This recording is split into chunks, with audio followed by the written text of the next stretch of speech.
area are out. They are there, including Prospect Pro Wrestling was just added. Hell, we even have that new NXT date that just came up for the Pittsburgh area. Mm-hmm. So go over there, and there's when there's stories that come up in the mainstream media, we pop them over there. You got an upcoming events calendar. You can see already the first 2 weeks of December are super busy with 5 wrestling shows. 6 wrestling shows, because this is actually cutting one off now I think about it, over the next couple of weeks. And of course, like I say, you go to that event calendar if you want to start planning out your 2020. And I know some of the groups out there have plenty of more dates coming for 2020 as they're working out their schedules. But as it is, we're already looking at January. And in January, you will be able to go to a wrestling show every weekend. We're back to that. And as we go, I'm sure the rest of this is going to fill out too. So keep an eye on that, PittsburghWrestling.com. If you want to say, if like, I want a button, I want you to be able to go to istherewrestlingthisweekend.com and it to say yes or no. That's my next thing I want to code, right? Is there wrestling in PittsburghThisweekend.com? And we need to work on that. Or there's a button, or it comes up on the side. Is there wrestling this weekend? Yes, So, or an app. Maybe it's an app. If it says yes, it should be like a picture of a local Pittsburgh indie wrestler giving a double thumbs up. That's right. It could be the Good Guys. Good Guys. Yes. There you go. There's your picture right now. Yes. All right. I forgot why I wanted to do the segment. Sorg, you know what else I just realized? What's that? Once we turn the new year, do you know what it's going to be time for? Mayhem Mania. Mainstream Matt, are you hearing this? Are you ready for this? Is your body ready for this? I have so many match ideas. Well, I think half of them just happened at Survivor Series. No, not even close. It's oh God, the 700 Club episode. He says. He says big push for Patreon that day. Oh, with a scrolling thing and man, that would be a lot of fun. That would be a whole lot of fun. We'll have to perform miracles, Sorg. Yes. We'll have to make wheels walk. Oh shit! I'm not sure how we do that, but no, I don't know entirely how that works out. Hey, I'm pretty sure it's the spirit of Jesus, the guy that stabbed John Cena in the nightclub. So I understand there's another wrestling show this weekend. Well, there sure is. I guess to be clear, there's going to be several. I will be at several shows, including Revenge Pro in Erie Wednesday night in downtown Erie. That's going to be fun. Thanksgiving Eve. Saturday with UXWA up in the Cleveland area, and then we're going to, of course, be at Holiday Havoc at Black Diamond. Ronnie, you'll be there. There's a lot of Christmas trees. There is. I know those ones are not going to make it. Nope. What's that, Mike? It's Havoc. What'd I say? Havoc. Halloween Havoc. Well, Havoc. Sure. I'm just trying to help. So there is a Starrcade special Sunday on the WWE Network. There sure the fuck is. Yes. Is that an excited or hey, there's another show? I'm not sure. Okay, well let's look at 2 matches have been announced for this. Mm-hmm. And this, of course, is taking the name of the classic, the WrestleMania of WCW every year, and turning it into a spot show in the South. As I knew. But we do have 2 huge matches. I think they were announced today. Yes. Including a fatal 4-way women's tag team championship match with Kabuki Warriors, Bliss and Nikki, Bailey and Sasha, and Charlotte and Becky. And then I know you've been waiting for it, Mike. Rusev and Bobby Lashley in a last man standing match. Now I wonder if Lana's going to be there because there is a restraining order of 90 miles or 90 days. 90 miles or 90 days? That's what Lana said. That's seriously what she said? Yeah. Oh, shit. Yeah. Okay. So it's going to be one of those lower produced. Becky also issued some shade about this match because as of today she is now the longest reigning Raw Women's Champion. Mm-hmm. And she says, as of today, I'm the longest reigning Raw Women's Champion, so I'm just thrilled to be in the tag team division. I started thinking about that. How much has she been defending her belt? Raw is not stacked with women's talent. Yeah. Now, if I were running Raw, I would have Becky in a feud with the Iconics. That's what I would do because it's the Iconics. Yeah. And they are damn delightful. Yeah, and you can have a lot of fun with that. Like they're feuding with them. Like one gets a title shot, the other gets a title shot. Yeah, and then eventually Becky is just like, fine, I'll take both of you on in a handicap match for the title. Like it writes itself. It's not hard to do because like we want to avoid another Becky Charlotte match at all costs. At all costs. I think even Becky and Charlotte have said on television they don't want to fight each other. Yeah, because it's good every time, but they've done it so many times. It's done to death. Yeah. It's like just because you're the two most talented people on our roster doesn't mean we need to keep doing this. Sword. Two of. I will accept. Yes. Two most talented on Raw's roster. Sure. Yeah. I mean, that is a roster with Asuka and Kairi Sane, Sorg. Yes, who are the women's tag champs. So, yes. So they cannot challenge individually for titles. Yes. Well, we had a lot of there's been some big changes. And speaking of titles, let's talk about this for a moment. Shinsuke Nakamura has a new Intercontinental Championship. Yeah, like Yeah. It kind of looks like a Lucha Underground title. Little bit influence. Doesn't feel like an Intercontinental Championship title, but it looks like a nice belt. Yeah. I like it. And also reminded Sami Zayn is damn delightful while he's backing him up. And his slam dancing was on. I don't know if Sami is actually injured or not. We were trying to figure that out when we were watching that match. But I hope he doesn't injure himself on a Shinsuke Nakamura entrance because he is known for injuring himself during celebrations. Yes, he is. Yeah. Yes, he is actually known for that. So he I believe didn't he mess up his elbow entering the ring for a John Cena match for his match with John Cena? Yeah, when he was still on his Raw debut. Yeah. He tore his rotator cuff or something. Yeah, something crazy, just like hitting the steps or something. Yep. So, yeah. Maybe that's why he's not doing much. I don't know, but he's great with that. Him. On the pre-show, he was tearing into Booker and Christian, and as he should be. Yeah, and he was doing great. Yeah. Good for Sami Zayn. Sammy's doing all right. I wish he'd wrestle more. Interesting thing happening. We know about El Generico's t-shirts, right? Yeah. That guy who works on a farm, right? Yeah. Sami Zayn versus El Generico. I know Cameraman Rob's awarding him. Now, sorry, this may be rumor and conjecture. Was El Generico the guy who rescued Rey Mysterio from the dungeon? That is a purely speculation at this point.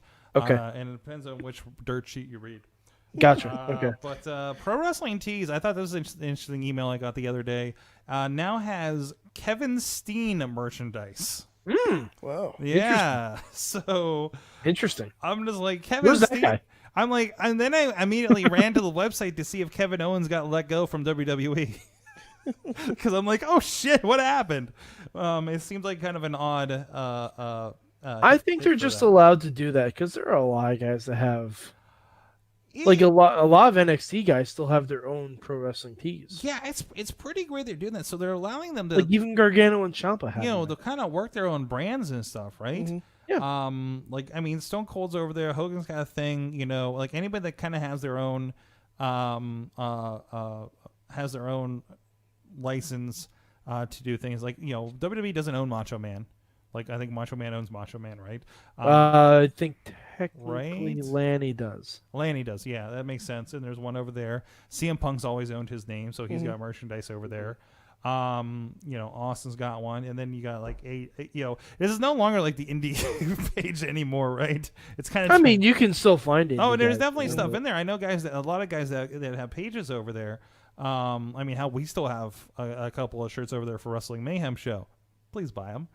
We need some more shirts by the great Alex Cars. Well, I don't think we're allowed. We should get a hashtag Book Ronnie shirt. Hashtag Book Ronnie. That might upset a few people. That might a little bit. Well, if we start wearing them to shows. Hey, if you're not pissing people off, you're not doing it right, Ronnie. Just trying to get over. Controversy creates cash. That's right. Or at least hot dogs in the indie world. Hot dogs, yeah. At least hot dogs, fresh out of the hot dog water. There was a point I was trying to get to with this. It's all right. Kevin Steen. Kevin Steen guy. What was the thing you were also saying? While we were watching War Games, it was just like we're watching and we're like, this is Ring of Honor 3-4 years ago. Was it? Every guy there. Yeah. Every guy in that War Games match. It was great. It was amazing. Well, think about all right. So I was having a discussion at work. I'm pretty sure that every active woman on the Raw and SmackDown rosters currently have all been in NXT. Yes. Mm-hmm. Yes. None of them are not. The only one I can think of, and I don't even know if she's technically active anymore, is Alicia Fox. Mickie James as well. Mickie James is not currently active because she's injured. And she also had a match against Asuka in her return on NXT. Mm-hmm. So even Mickie James doesn't necessarily count because her return match was in NXT. Mm-hmm. But not somebody that like came up through NXT. No, right. But she made her return to the company after getting hit by a train. Let us not forget she was hit by the Hogwarts Express. Yes. She was hit by the Hogwarts Express, and she ended up in Florida. God bless you. Nice. God bless you, Impact James Wrestling. James Storm. James Storm and Impact Wrestling. Sorry about your damn choice. I have to point out there's a Steen Zoo Expert t-shirt. Nice. As part of this.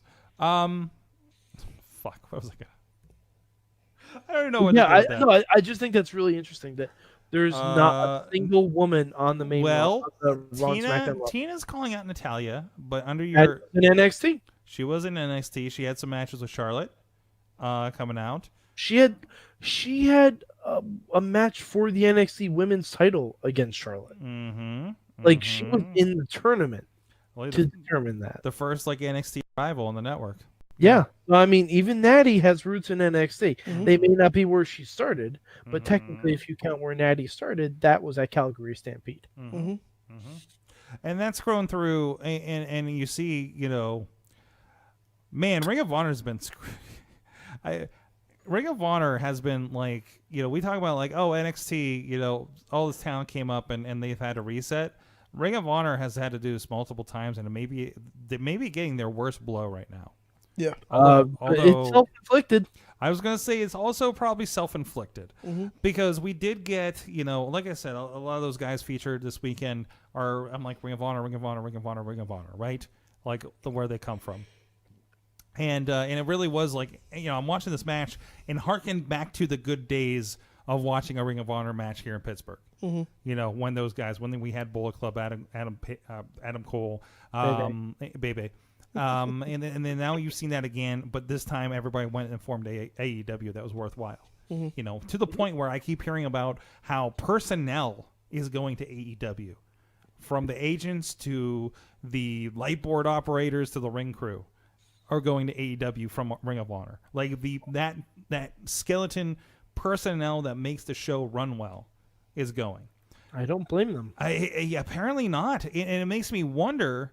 There's the news about Kelly Klein this past week, which, wishing her the best of luck because she doesn't deserve to be treated by what it sounds like she's being treated like in that company. Absolutely not. I hope she lands where she can wrestle when she's healthy. No, she's kind of had a bullshit year in dealing with promoters this year. Like flat. Flat. I'm sure both AEW and NXT would scoop her up in a heartbeat if she decides to do either of those. Well, BJ Whitmer's in AEW and has been very vocal about this situation, and obviously there's contracts involved, or maybe something would have happened by then. And also, she's dealing with a concussion. So yeah, that's what I'm saying. Yeah. When she's all right again, I have a feeling she'll be scooped up very quickly. I really hope, because I think some of the girls there in AEW, big fans of, but I think that division is, especially compared to what WWE is doing on all levels, is severely lacking. Yeah, like, all right, AEW. There's promise. Don't get me wrong. There's promise. There is, but they need to learn how to better pace their divisions. Their tag team division is exceptionally strong. Their singles division, I really wish they had never said wins and losses count. I really wish they had never said that, because if they hadn't said that, I'd have no issues with their singles division. But they said it. And it really, really... It's because that kid pinned Cody Rhodes, isn't it? No, it's because you can't suddenly decide which matches you don't want to count. Because you have creatively booked yourself in a corner. Like, that's what happens with unsanctioned matches. Okay.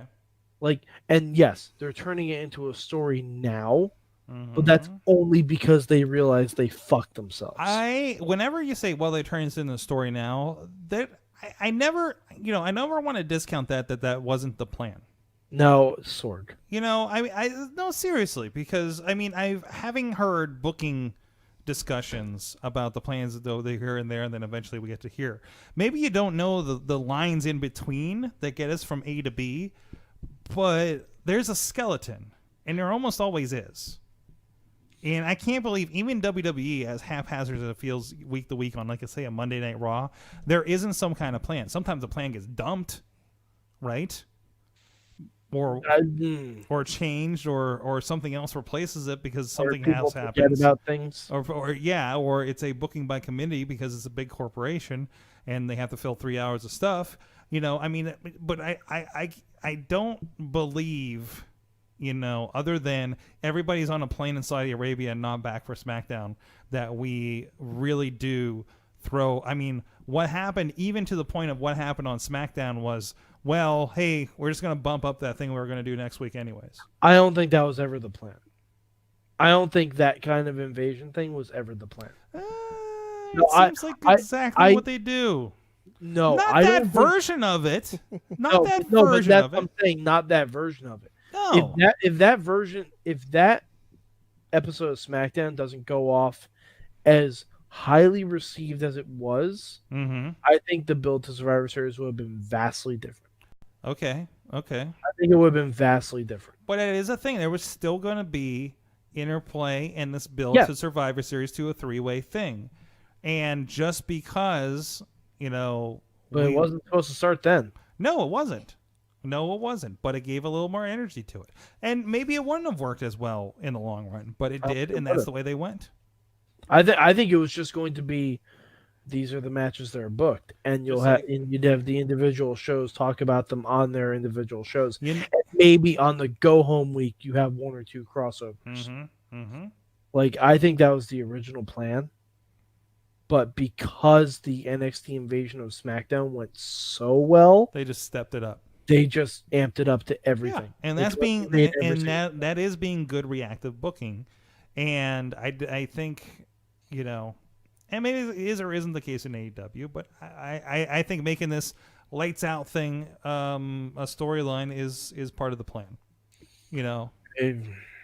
Well, if it is, I don't like the plan. Okay. I think the plan we've talked about your issue with lights out matches to begin with. So it's interesting. Yeah, we don't need to react. And just like let's say the first few episodes of Lucha Underground, AEW is kind of setting the rules for how they do wrestling. Right? So, let's see how this pans out. I really want them to flesh out their women's division more. Well, that definitely needs to happen, and that's going to be. And I'm not going to watch AEW Dark. Sorry, I'm not going to watch it. And I think I think you are lacking in the experience for not doing it. No, it's really good. It is really good. It's a very good. Listen, I just like a really good wrestling show, and it's a very good wrestling show. Yeah. I watch a lot of very good. I skip all the fucking recaps because I don't need that. No. I really don't need that. But I think they need to. If AEW Dark is going to count, then, like, if it's going to matter, if they're going to book storylines and stuff, they need to show me on their main show what happened on there. Have they not been? Have they not been flashing back to it? They don't do that. Okay. They don't do that at all. There's kind of a presumption that maybe you're looking at that. And I hate that they need to do a recap of their rankings on Dynamite. I shouldn't have to go to Twitter to see what their fucking rankings are. Is it not on their website? I shouldn't have to go to their website, Sorg. I should be able to watch their television show that they're producing and be able to know what the rankings are. They should have a scroll on the bottom of the screen. Current singles rankings, current tag team rankings, current women's rankings.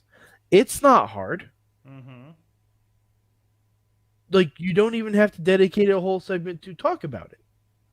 During one of the matches that go 20 minutes, a scroll underneath. Current tag team rankings, current singles rankings. Like, that's all you need. And if I don't pay attention to it on the show, that's on me.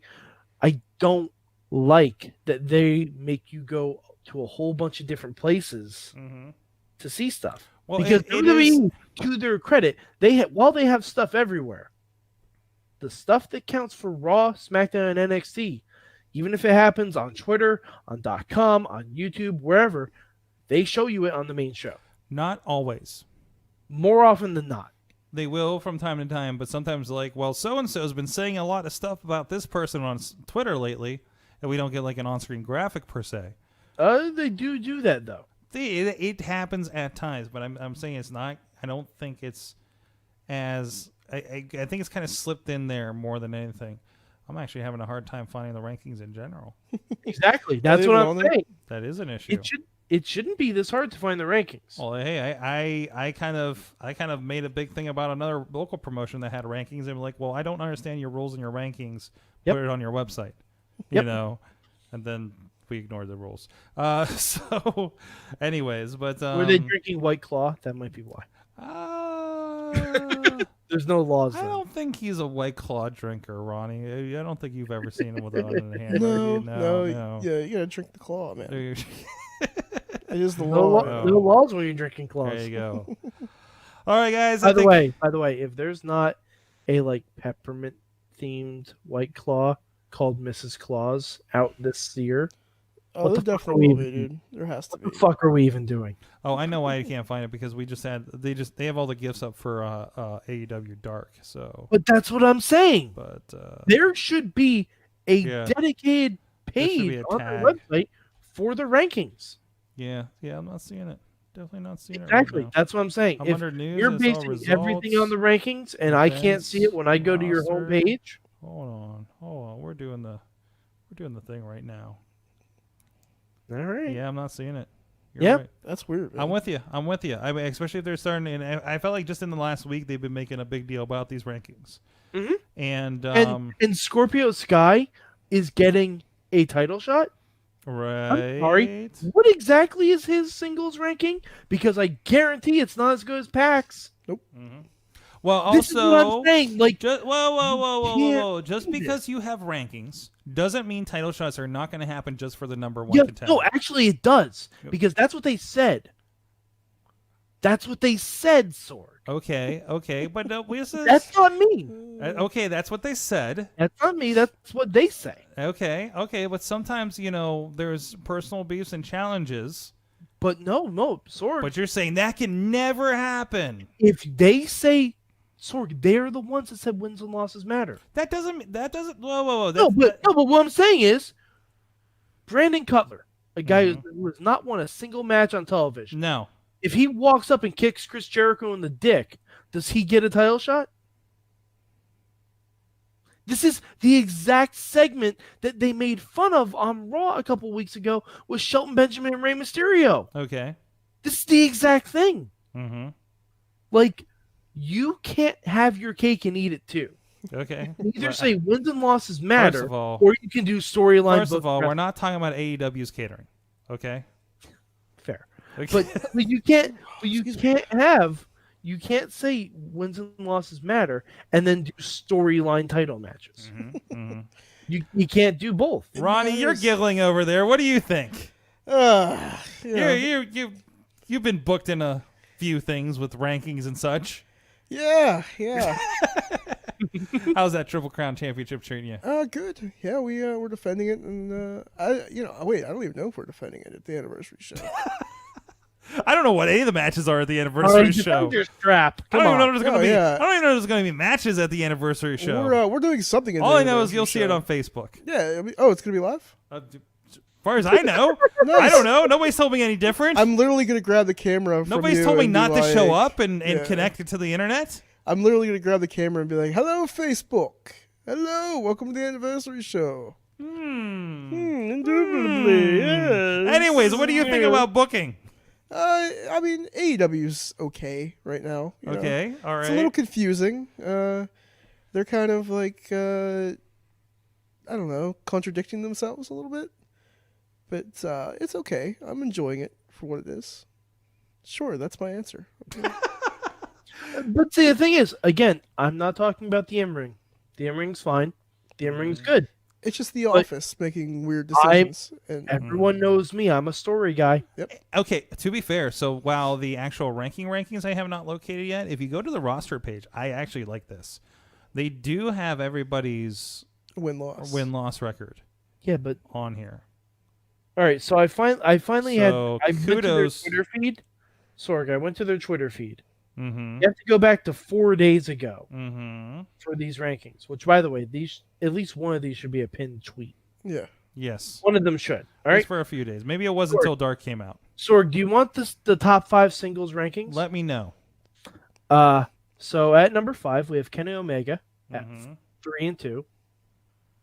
At number 4 we have Hangman Adam Page. Was at 5 and 5, right? 4 and 3. 4 and 3. Overall 5. And this 5. must have updated with Dark today. No. Because there's a singles ranking. Oh, I see. It's 4 and 3. Yeah. There's a singles ranking and overall. All right. By the way, Brandon. By the way, don't put the overall ranking on there. Just don't put it on there. That seems confusing. That does seem confusing because it doesn't make any sense. Yes. It's not like when you go to like the NFL standings and they say the Cowboys are 6 and 5. Well, then they're 4 and 0 in their division. That also tells me that this is not a 1-to-1 thing. You know, it's used as a tiebreaker, but they don't say that on the graphic. Just keep it as your singles rankings. Okay. Anyways, number 3 is Cody at 3-1-1. Number 2 is Moxley at 3-0-1. And number 1 is Pac at 4-1-1. You know who's not in their top 5, Sorg? The guy getting a fucking title shot.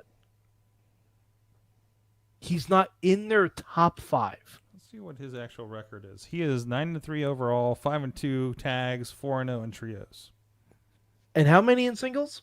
0-0. Oh, that's weird. And yet he's getting a title shot. Okay, yep. All right. This is what I'm saying. This is exactly what I'm saying. If it was someone like Phoenix, who has a singles record that's undefeated, sure, I buy that. But Scorpio Sky has not had a single one-on-one match in AEW. So then how do we start to wait when we get like a year into this, when there's like, hey, this person has a 3-0 record and he just came in? That's what I'm saying. This is why rankings don't work. If anything, you do it on a points-based system and you reset it every month. Or like after the pay-per-view, whenever your pay-per-views are, as soon as the pay-per-view is over, everyone goes back to 0. Okay. And then you get a points-based system. Like if you win by pinfall, you get 2 points. And maybe we base so we can build something. We base the next challenger on that just ended. Yes. Yes, because then you can even have rematches if you want. If the guy who lost at the pay-per-view, busts his ass enough to get another shot, then there you go. I want to point out that Orange Cassidy is 1-0 in a trios match. Or Orange Cassidy is my spirit animal. Absolutely. Absolutely. You see the video where they're asking him what he was doing in that bathroom? Yeah. What was he doing? I forget what he said. Okay. But I don't even know if he said anything. But like that's what bothers me because I look for logic in storytelling. Everyone knows this about me. I've said it for years and years and years. It was one of my biggest problems with Impact, with everything. I already had concerns about AEW going in about if they can tell cohesive stories. Right now, they're proving me correct that they can't. That's my only issue with it. Like, you have to be consistent with it. Absolutely. Well, other than math, what did we learn from wrestling this week? I learned that Keith Lee and Rhea Ripley are gods. Jeez. I learned apparently the entire internet has a hard-on for Rhea Ripley. Holy shit. Dude, right? Sword, you should have known that already. Well, yeah. I learned both those things that you both were talking about. Oh boy, I learned that when things feel shitty, I can go to a highly redeeming wrestling show and feel better about myself. And that was Saturday at Rise Wrestling. I was like, this is not an icky wrestling show just for icky wrestling. This was good wrestling for a good cause. Oh, and I also learned I could listen to Stone Cold Steve Austin and The Undertaker talk for hours. Can we get more of that show? Can we get another 2 hours, please? Supposedly, they recorded for 4 hours. Not surprised at all. Yeah, that was... I just want The Undertaker... talk. I want Mark Calloway just talking about his career the entire day. I learned you got to watch out when you give Dominic DeNucci a live mic. Oh boy! What did you say? Mick Foley was here in Pittsburgh at the Improv. Our friend of the show, Matt Light. I shared a video of him with Mick Foley on the Mayhem Show Facebooks. I remember he told the story about how he June 28th it was his birthday and he didn't get to go to Hell in a Cell. Yeah. And his dad's had a cable box that fizzled out because it was a illegal cable box. So now he's come full circle. He actually got to tell that story on the show with McFoley on stage. But so at the end, as usually this has happened here in Pittsburgh, you'd see Dominic come up. He brought Dominic up the first time he was here, his trainer, of course. But he also brought Preston Steele, who I know was just inducted in the KSWA Hall of Fame, and a couple other guys. I couldn't remember the other guy's name, but Lord Zoltan was up there too. All Dominic guys. And they were just telling stories for the last 20 minutes of this thing between them. Learned a lot of stories about Italy and Africa, about their trips over there. It was really cool. And how many times Mick Foley got arrested in Italy. Which includes, this is not my point, but includes one time, the second time he got arrested, because the first one was just them doing stuff with the Italian flag by shining their boots. And then the next day, Shane Douglas decided to get in a fight with him in the middle of a gym to try to put over the next show, which was already sold out. Oh boy. Yes.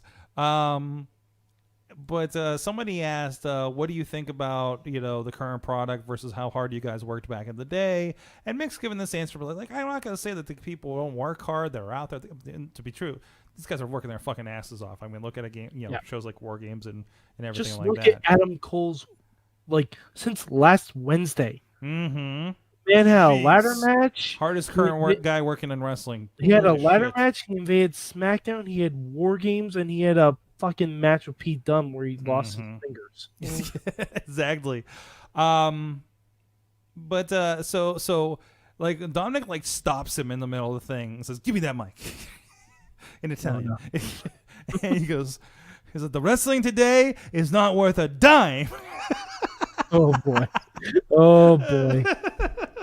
To eruption of cheers and standing applause to end the Mick Foley show at the Improv for Monday night. So nice. That is what I learned. You watch when you give Dominic a. I wonder what wrestling Dominic DeNucci watches these days. I'd like to know what he thinks of Orange Cassidy.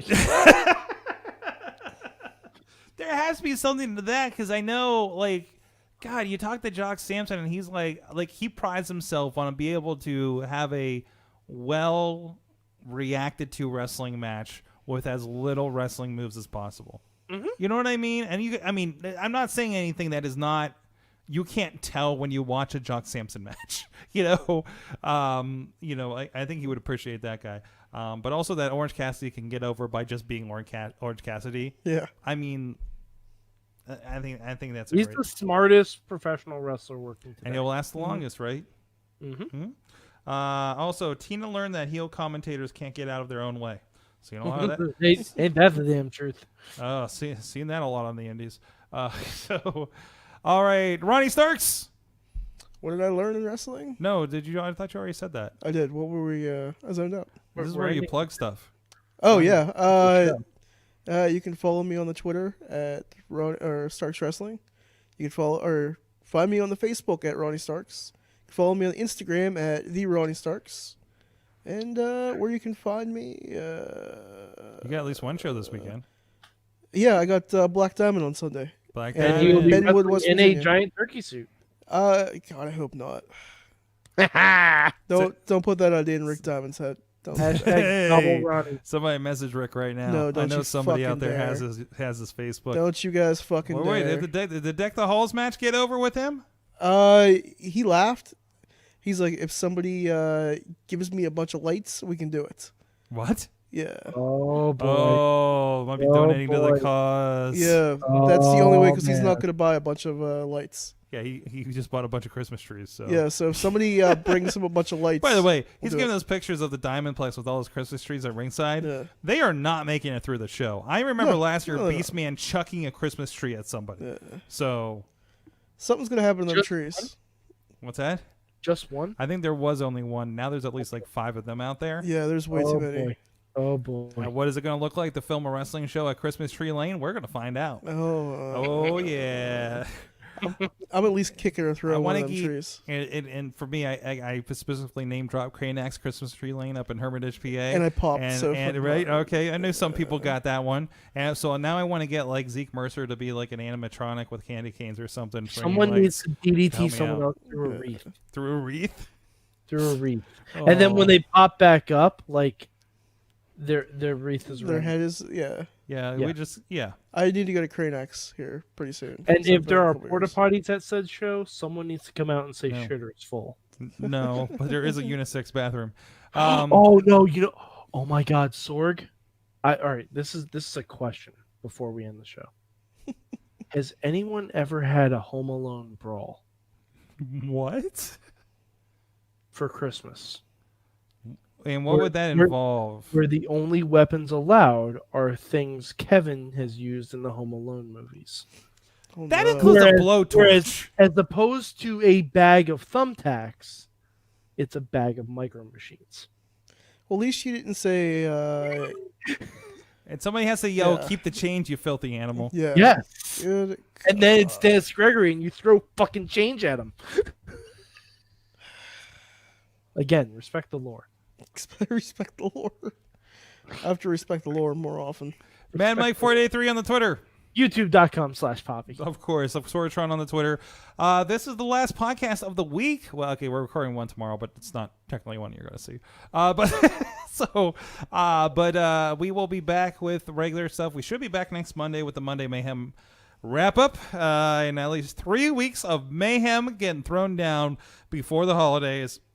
We got plenty of interviews scheduled. I don't know when they'll all go out on podcasts, but we have currently scheduled Bubba the Bulldog, Bubba the Bulldog, as well as DK Abel, as well as Tyler Klein, the Trophy Boy, and Marshall Gambino. We are going to give a live mic on the internet again. Oh boy. Oh man, Marshall. Yeah, it might be during your workday, so you might have to put it up there on the office. I hope. I don't think I'll be allowed to. I hope you're going to wear your Marshall Gambino hat. Wow, I- he's very reserved when he gets in the show, but we'll see if I That's poke. true. We'll see if I poke him a little, get his real opinions on things. Just ask him to move something. Yes, he moves a lot at those wrestling Gambino shows. Moving Company. Oh boy, thank you so much. Thank you so. Sorry, I just had a flashback to the move this that we'd yell at him. Move this. Yes. Yeah, well, we've talked about it enough on the show. Thank you, everybody. We'll see you guys next time. Have a happy Thanksgiving. Get high off that tryptophan. We'll see you next week. Mayhem out.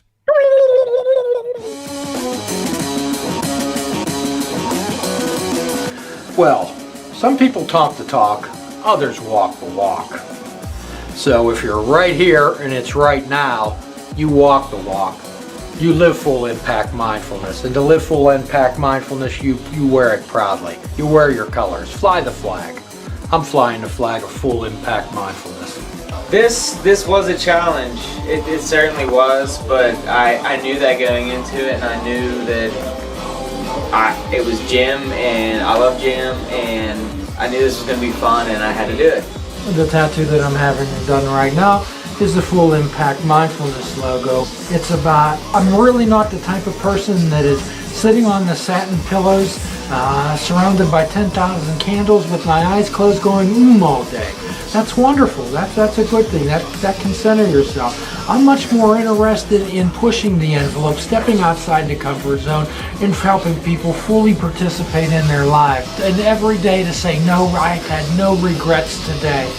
We often talk about buying the ticket.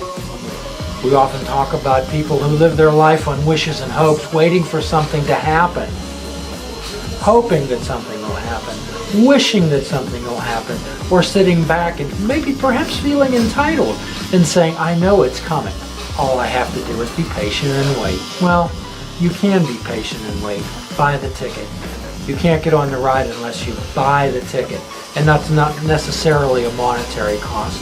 It's an investment of yourself. What do you think your arms and body would have looked like if you discovered tattoos earlier in life? I don't think I was prepared early in life to have enough confidence in myself. I compared myself to others and took others' perceptions of me as my own self-worth. That's what I did. But now I don't.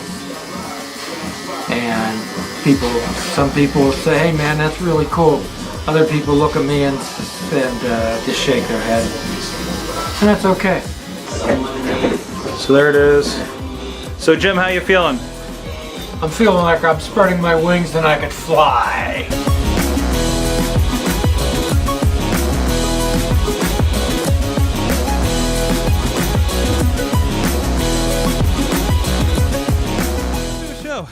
I think we're streaming again, so we'll try this. Hey, No, I I don't know. It stopped. No, I see it going again.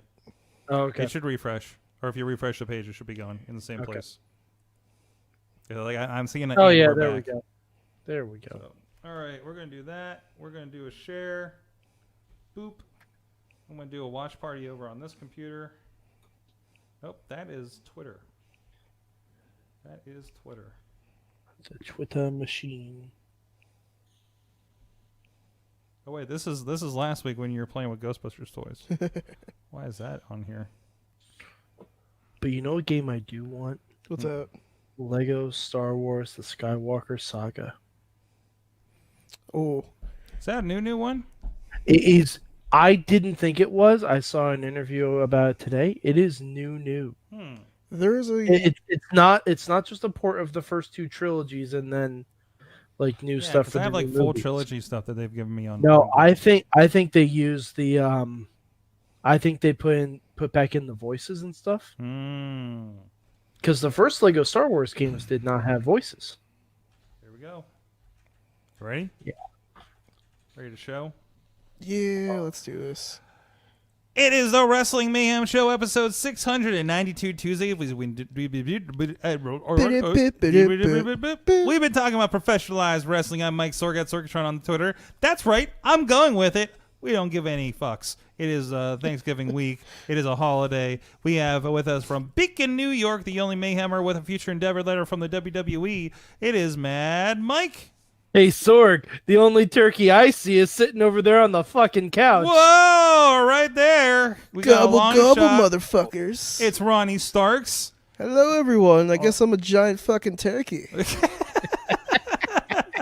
Back in the studio playing with all the dogs. Mm-hmm. Well, we had dogs earlier. They're all gone now. Oh, that dog was Let great. the dogs out. Wait, what's that? Who Let let the the dogs out. dogs out? Well, apparently Missy did. Missy went. who? I don't know. Missy. Finally, we know it was Missy. Someone call the Baja Men. Missy like Tell took the them. one dog, said, I need to get a hamburger, and left. And we haven't seen her again. I don't know where she's getting a hamburger in this neighborhood at 9:30 at night. Did she turn the dog into a hamburger? Oh no. Wicked. That's weird because I heard dogs are usually better meat for pepper steak. Oh no. Oh, no. That's a wrestling joke, guys. It is. What a wrestling joke. Oh. Ah. Guys, anyways, this is the Wrestling Mayhem Show. We're going to try to talk about pro wrestling tonight. And I think we got the Mandalorian talk out of our system on the pre-show. Let's be honest. It'll about never this. be out of our I did system. watch Lady and the Tramp today. Well, mostly. Sorry, I fell asleep. I saw a gif of Snitsky punting Baby Yoda. Oh no! Snitsky can go straight to hell. That's a joke. I didn't see that, but internet. Now that you Now that that's been out in the world, let's make Wink, that happen. wink, nudge, Don't nudge. worry, it's send him not in. my right. fault. So It's not my you can check out everything at WrestlingMayhemShow.com, where you can find links to us in a podcast and video form, or look us up on your favorite platform. Please subscribe and rate us on those podcast platforms, especially like it on the Twitter. Hey, if you're in the live chat room right now, do me a favor. Give me a heart, give me a thumbs up, give me whatever you're feeling right now about the show, so more people can find us out there. Give us some love out there on the Facebook Live or whatever platform you might be joining us on right now. You can also ask your Google Home, Amazon Echo, or that Siri device to listen to the Wrestling Mayhem Show podcast. When you hop out of the shower or whatever, you can email us at that email address. Good times. Good times at WrestlingMayhemShow.com. 412-206-WMS0 at Mayhem Show on the Twitter, and a Wrestling Mayhem Show Facebook page, and a wonderfully active Wrestling Mayhem Show group. I've just been dropping just random images that I find over on, including you see Ronnie Starks not being able to carry. In wrestling, the Ronnie Starks can't carry anything. No, we know that Ronnie Starks can't carry Jordan Styles. Like, literally, you dropped him. He jumped in my arms. He didn't really give me a chance to react. Ronnie, He's just when like, someone jumps in your arms, you have to catch them. I mean, this isn't That's what we Dirty call the Dancing. Like, I'm not gonna do the lift. Although that would be amazing, and you need to work on that. Do you want me to text him and be like, "Yo, we're doing the lift next month"? Yes, go ahead, do that. I mean, what are we doing? Like a rise or something next month? I don't. If you tell me you're going to do Dirty Dancing at the next Rise show, I'll cancel whatever that other booking is and come to Rise. Fine, we're doing Ronnie, Jordan. We're doing the Dirty Dancing. I'm sorry, West Virginia. We're not going to see each other next month. Ronnie, there's a new exercise called Sways Fit. Sways Fit. Sways Fit. Okay. It's doing CrossFit, but holding a 50-pound dumbbell in the air like Jennifer Grey. Can I be the Sways Fit Jesus? Yeah. Yes. I'm in. But every workout you finish, it has to be the time of your life. And, I guarantee you'll never feel that way before. I swear. I owe it all to you, Mike. It's the truth. I owe it all to you. Anyways, it's a lot of singing on this show tonight. You can also catch us and join the sing-along at 9 p.m. Eastern Time every week on Facebook Live every Tuesday. And if you're catching us later on one of those other outlets and have some comments or just want to tell us what we got wrong on this episode, tweet us at Mayhem Show with the hashtag WMS692. Man, the road to 700. That's when we'll be the Wrestling Mayhem Show 700 Club. Then the rules change a little bit. You can also then we have to go on at 1:00 in the morning after a Sorg. What movie will we be airing before that? Rookie of the Year? Rookie of the Year Rookie or of the Year? Roadhouse. Roadhouse. Or apparently Dirty Roadhouse. Dancing now. Yeah, Dirty Dancing. Yeah. By the way, Ronnie, have you watched Rookie of the Year? I watched it twice already. Wow. Yeah. Like since That Disney is Plus the came up? correct Yeah. answer. Yeah. Wow. I'm proud of you, Ronnie. And I watched Blank Check the other day. Ronnie, Yeah. Ronnie, I've also watched Blank Check. Do you know what I watched today? I can only imagine. Camp Nowhere. Oh, wow. Yeah. Wow. You need to watch, what was that movie where all the fat kids went to camp? Heavyweights. Yeah, you need to watch Heavyweights next. Heavyweights. Wow. Wow, you calling me fat. Thanks, Ronnie. No, I'm fat too, bro. It's okay. I know, but you know. There's a warning at the beginning of Mighty Ducks, by the way. They put on the warning saying there's like adult language in the Mighty Ducks movie. Hey, they say there's sensuality in Camp Nowhere. Do they really? Anyways, bringing him back off of the Disney Plus podcast. You can also support us at patreon.com/Wrestling Mayhem Show. Less than the price of a Disney Plus, including our friends at the Fan of the Show $1 level. Our friends Bo Diggity! Woo! And Burke, Bobby F. J-Town, Tina Keys, Team Hammerfist. And at the, yes, I believe I changed this last week. It is officially the Poppy Club. Yes! Poppy Club. $5. Our friends Bradley, Doc Remedy, Dave Potter of the Tiny Shutter Podcast, and Kyle Turner.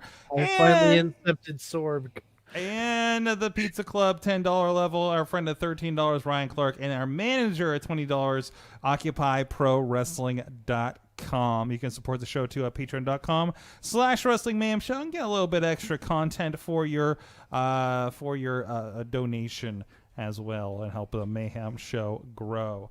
So, wrestle. I posed a question. Let's start with this. I posed a question, and I think I should have added a few more details to the question after people started responding. I feel like WWE has put out the best weekend of Wrestle this year. I agree.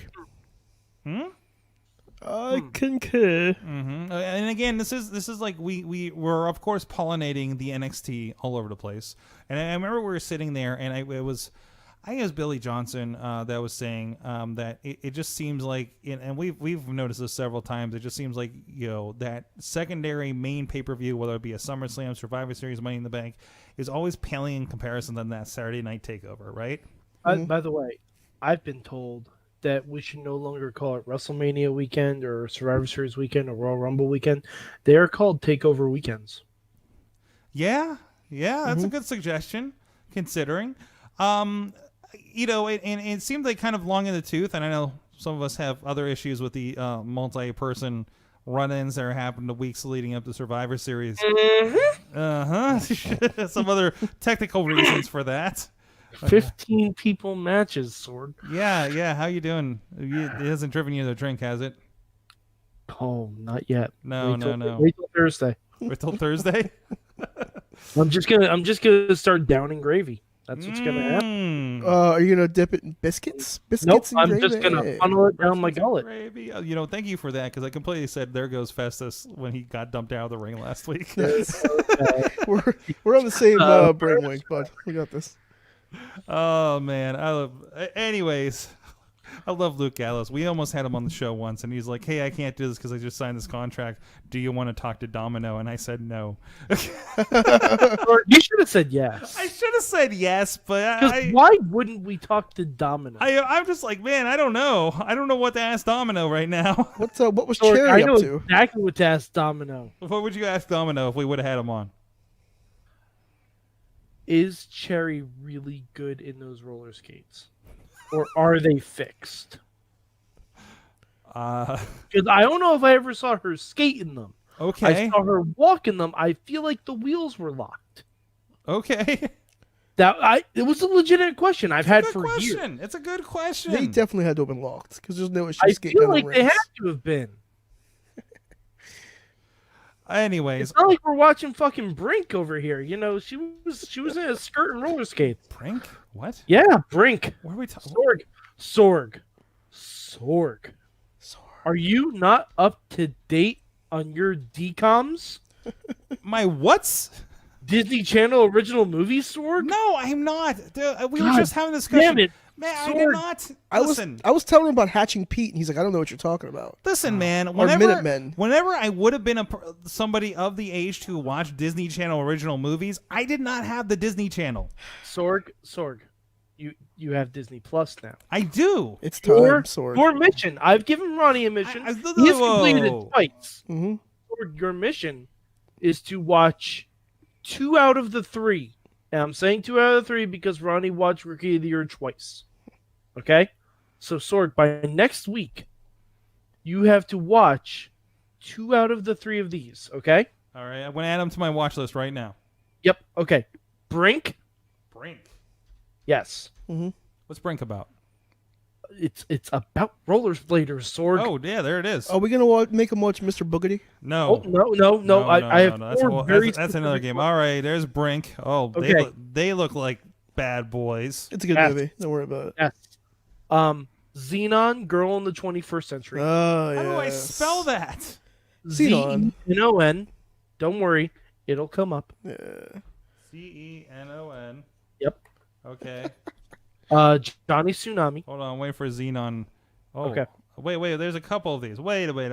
Oh, the first one. The first one. Wait, just wait. the first one. I got Xenon. You don't need to see Xenon, the Zequel, or Z3. What the hell? I mean, you can if you want to. Z3, I'm not going to begrudge you. The But girl. Can I just pick one of these? Let's see. no, the first one. Girl Sorg, of the 21st Century. Yes. This is a 1999 show. Yes, it has Raven Simone in it, Sorg. You'll love Oh, it. okay. That's a plus. I guess. Wait. I loved Stepsister from Planet Weird, Can of Worms. Like these Oh, movies. Can of See- Worms, man. Wow. See- What is Sorg. this world? Sorg, All right, what's number even in the 3? chat room, they're confirming 'Cause- Xenon is a banger. Because I It think is a banger. Xenon is definitely one I'm watching. Yes. You Okay. got me with that. Johnny Tsunami. Johnny. Wait, was that another John T- Morris? Is that another TS Johnny Impact? No. No. I know how to spell God, I Tsunami. wish so. I know how to spell. There's. You don't know. I that. know how to spell Johnny. You didn't know how to spell Mandalorian. Johnny Tsunami. What about He's a teen surfing sensation. Why is there a Yes. spell? what about Lemonade Mouth? He needs to watch Lemonade Mouth. But Sorg, it's a fish out of water because he's taken out of the water. It's true. Listen, man. He's Why- sent to Aspen. Can't Sorg. I just go watch Cool Runnings? No. No, that doesn't No, count. Sorg, you cannot. And the fourth one, Wait, there's 4? you have 2 of the 4 you have to watch. Okay, what's number 4? Double teamed. Yes. I watched that the other day, too. Don't type that into the wrong website.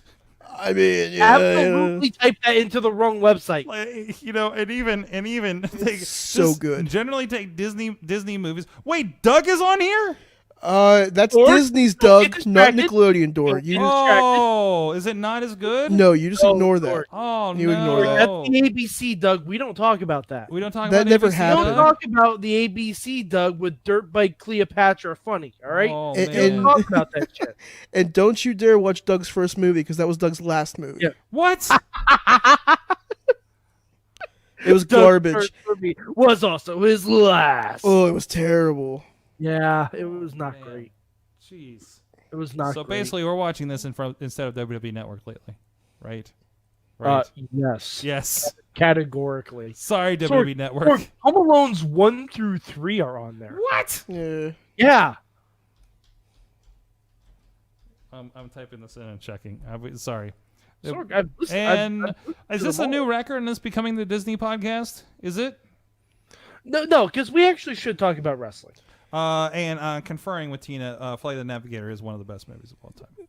Okay, but yes, yes. but that's not your assignment, Sorg. No, that's not my Your assignment. assignment is 2 out of these 4 movies. I want to make. Sorg, I wanna they're make- all like an hour and a half each. I know they're because they're made for TV movies. Yes, they're So made for They're like TV. probably an hour and 20 minutes. You know Double Team what? could have been a 2-hour You know movie. what? I don't know if it's on there or not, and I kind of hope it is because it was also a decom. Ronnie, have you heard of Wish Upon a Star? It's on there. It's on there. It is. Sorg, add Wish Upon a Star also to that list. I don't want to go that deep into. No, Sorg. No, it's a Sorg, banger. Sorg, It's good. it's great. It's got a young Katherine Heigl in it. Who? Katherine Katherine Heigl. Heigl from Knocked Up. Mhm. Okay, talk about wrestling while I figure out my Okay. Disney watch list right now. We're being asked if we saw Macaulay Culkin being horny for Rhea Ripley on Twitter, and I'm Whoa! He was. to be honest, literally all of Twitter is horny for Rhea Ripley, Yeah. and It's- I for one do not blame them. So were like members of our watch party. It was Oh. like, hey, So are members of this show right now. She had a good weekend she and a did. good showing. Jeez. Great. And All right, holy fuck. on Friday she pinned Charlotte. Yeah. On Mhm. Saturday, she And listen, when I see a tweet from Lee Moriarty of like, I need to figure out how to be this clever with that clip Yeah. from SmackDown. yeah, Because you didn't see it was Charlotte had Sasha in the figure 8. Rhea slid in underneath Charlotte and pinned her while she was conducting the figure 8 when she was doing the bridge. yeah. That was great. Yeah. And I believe that the women's War Games was the best War Games I've ever seen. Oh, it was great. Mm-hmm. It was really good. I liked the men's War Games slightly more, just because it had more. It was had more of more a chaos spectacle. It was more of a spectacle. It had more chaos to it because I don't necessarily like a team being down 2 members and still winning. Right. I don't necessarily like that. I understand why they're doing it, and I approve of it. And the turn by Dakota Kai was one of the greatest fucking things they've ever done. Like, and that is it always in Chicago where someone has to violently injure their best friend? It's something about Chicago. You listen, man. If you go to Chicago, you're going to tell me deep dish pizza is pizza? Fuck you. I'm turning on my friend. Yeah, it's casserole. It's casserole. Yeah, deep dish pizza isn't pizza. Fuck that pizza. Fuck Chicago. You want good pizza? We got Slice on Broadway right there. That's right. You see what I just did there? It all went full circle. Full circle. We're not on that ad yet. I will that would say have been a that. great segue, though. I'll go back to it. WWE made a costly mistake. What's that? They should not have had the return of CM Punk on backstage less than a week before. Is he here yet? Is he here yet? He's coming out, right? It was the Great Pumpkin the whole fucking weekend. The Great Pumpkin? God Pumpkin. Oh, I walked into that, and I should have seen that coming. But yes, it was the Great CM Pumpkin, and just like Linus, those people were not fulfilled. Well, because nothing would have equaled. Like there was so much good this weekend, but nothing.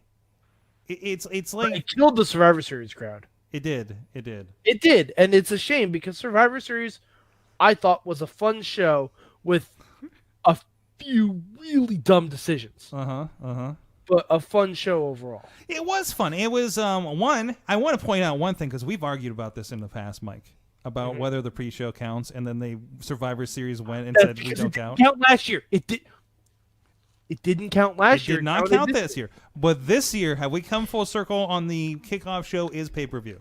It's not pay-per-view. It's not pay-per-view? Okay. A kickoff show was 2 hours long, dude. It was. 2 hour It's a kickoff separate show. file on the fucking network. Holy shit. But It's a still, separate- it had like one of the best matches of the night with the tag teams, right? It had, we did count them. Of course, we did go 1-1-1 across the board. So it was like, and there was Charlie Caruso playing. It's really nice that this thing ended up on as an even playing field going into the pay-per-view. Yeah, it's almost shocking. like, how convenient, Charlie! Don't Shocking point it how that out. happened. Shocking how that happened. Jeez. We're all tied up. I thought like Booker T was ready to backhand her with that comment. Now, see, I would say that means it doesn't count, but the pre-show was the only win Raw got. It was. But see, here's another argument for the pre-show doesn't count because guess who didn't acknowledge that? Seth freaking Rollins. Oh, really? He didn't acknowledge that the Viking Raiders were the only ones who got points for Team Raw. Yeah. And he had a big they speech. didn't tell him. No. Like, I don't think Seth saw the pre-show. No. I mean, who knows? It's Either way, it was War Games. It's still not part of the pay-per-view. I'm glad it counted. War Games was incredible for a 4-match show. Yep. 4 matches. 4 matches. And honestly, could have done 3. Yeah. Could have done 3. Just throw Riddle and Balor into that War Games match and have that triple threat. Yeah. Yeah, could have done 3 matches. Yeah, you could have. Maybe. I think my biggest pet peeve about it all is them literally taking Gargano out of the equation to even be a part of the whole damn pay-per-view. I think that really pissed me off. But I mean, that it was an injury. Yeah, was it a shoot injury or was it? Oh no, he's out for a while. Oh fuck! All right, that sucks. He's out for a while. Like he will be missing many takeovers. I also think it was a really good. Obviously this was a continuing of kind of the coming out party for NXT, right? because we had that. I think Damian Priest got made this weekend too. A lot of people know who he is now, and he's been building over the last several weeks.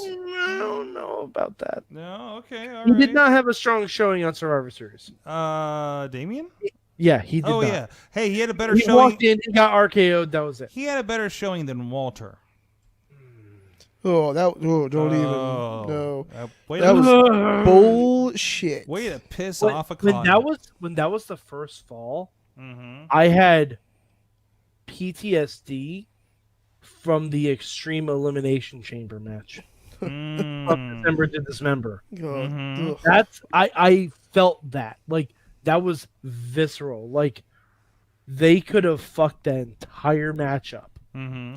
They could have fucked that entire matchup. Like if you're and all right and here I didn't want to get into this. You have But to here we go. go. So we don't want to protect Walter. Okay. Like he gets taken out of one Claymore kick, right? Mm-hmm. But precious baby Braun Strowman has to lose by countout. Mm-hmm. Now, if you're going to do countouts in a Survivor Series match, Mm-hmm. watch the end of that match again. Pete Dunne should have been counted out. Roman Reigns should have been counted out. Tommaso Ciampa should have been counted out. Every one of them should have been counted the fuck out. Now, if you want to do countouts, here's what you do. You have Braun Strowman and Walter fight to the back, and they both get counted out and eliminated. There you go. There you go. Yeah. It's not fucking hard. It was just stupid. Like, why would you have a guy who is clearly dominating over in NXT and over in NXT in UK, and he's the UK goddamn champion, and you're like, here's a guy that, Drew McIntyre isn't really doing anything important on the show. Hey, let's just have him lose with a Claymore kick. Now, I will make an exception for this. If this leads to Drew McIntyre getting a UK title shot, Please. I'm okay with it. I'm much better with it. I don't think that's the case because I think he's going up against Joe Coffey at the next pay-per-view.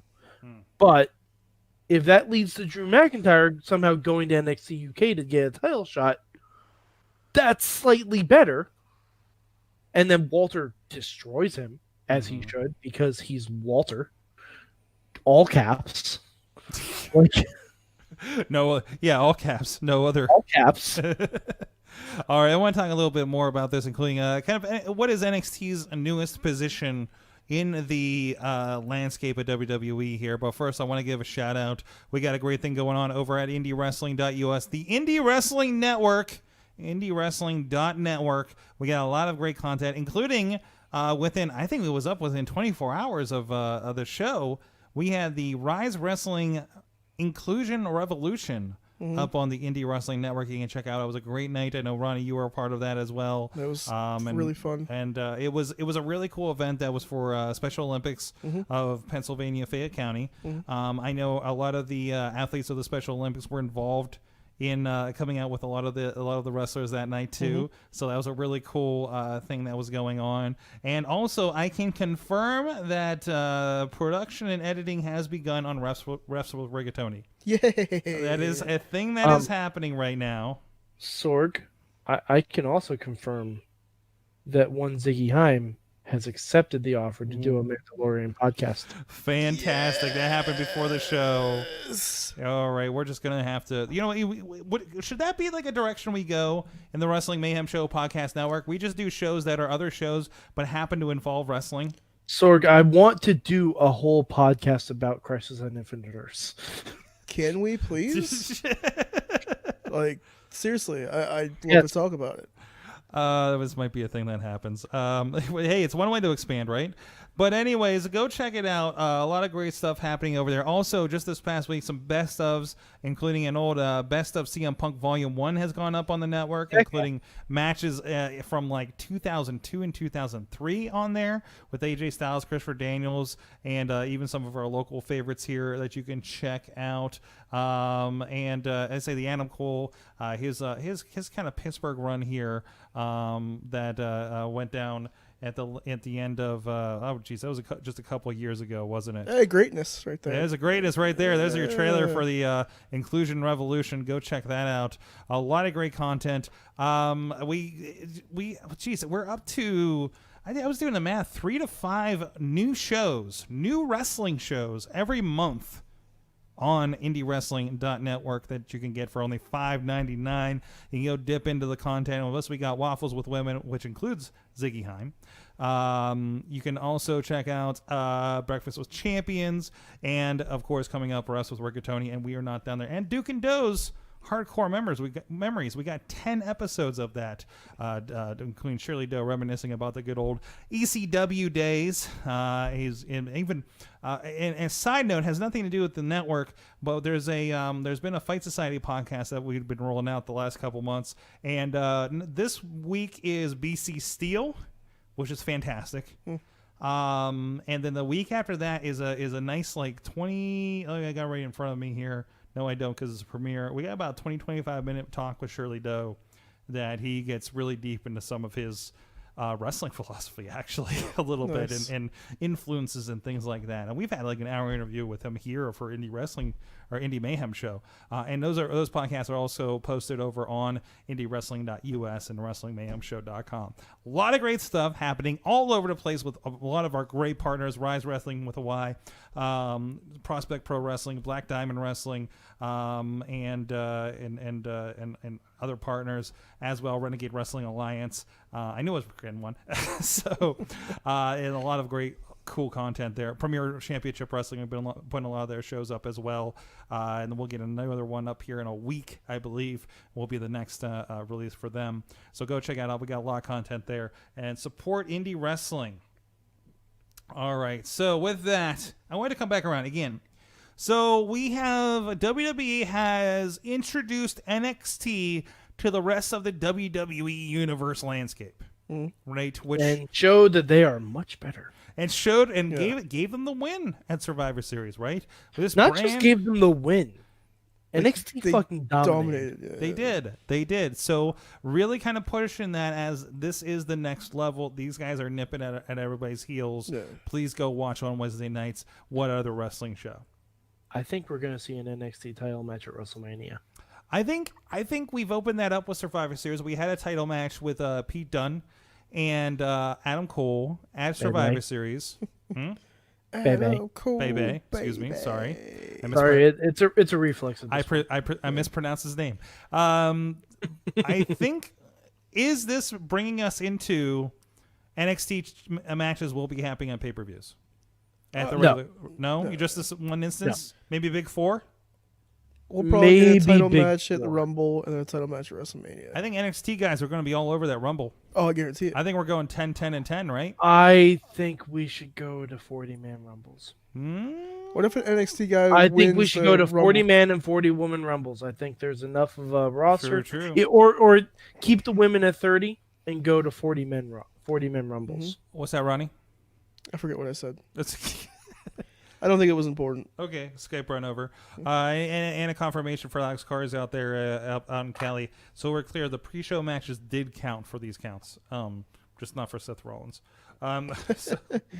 Well, Seth didn't watch the pre-show. That's right. Seth is too busy trying to piss off CM Punk to worry about anything else. There's that too. That was. Seth is too busy trying to book his own WrestleMania match. That's not going to happen, Seth. Well, I think it is. If it does, I will literally squeal in excitement. Listen, man. You throw enough money at anybody, and it's going to happen. Was that your Thai bot? Yes, it was. That's awesome. Okay, when I got money to throw at the camera, I always got to throw him. Throw that money at the camera. It's like 50 cents technically, but it's. Sorg, are we gonna make a Thai bot bet on this? I can't remember where we're official. Where are we at? How many? Like 3 times. I need to go back to Thailand to get some more Thai bots because I owe you so many. Oh God! The ye old Thai bot bet.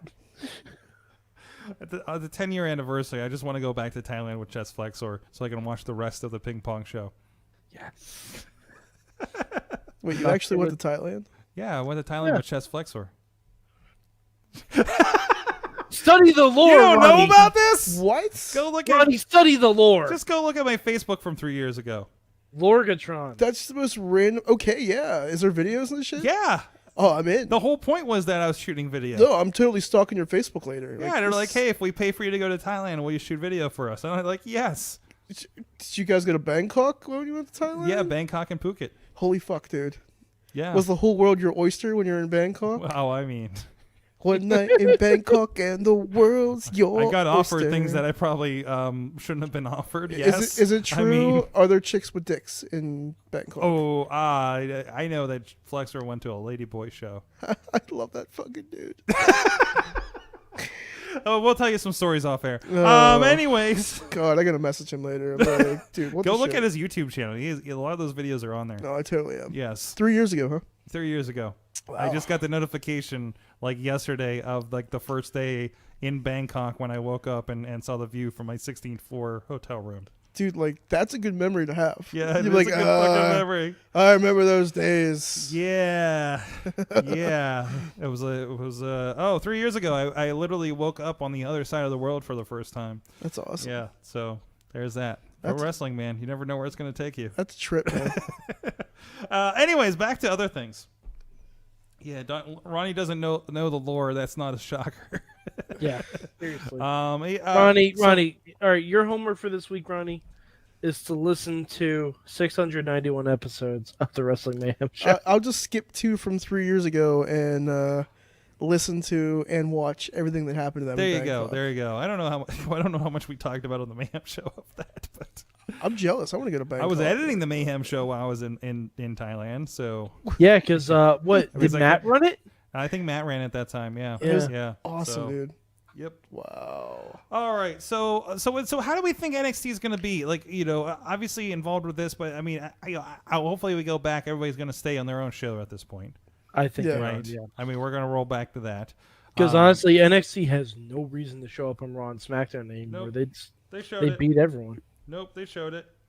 I mean, they showed up, they showed it. Now everybody else has to lick their wounds and carry on, right? Mm-hmm. So, good establishment for them, good advertising for them. Also, it's Paul's brand, Triple H's brand. So, there's that. Yeah, he's gonna be on backstage tonight. That's gonna be Awkward. Oh, I hope some awkward shit happens. Yeah, I can't watch. So I tried watching. Thankfully, like when we finish the show, apparently when I pop on, if I pop on FS1, it's like the perfect time to land right in the middle backstage. Yeah, right? pretty much. Starts And at 11, so so it's kind of like okay for that, but it's just like I don't know if it feels like something I'm gonna watch the YouTube clips of, but I don't think I can watch the whole show.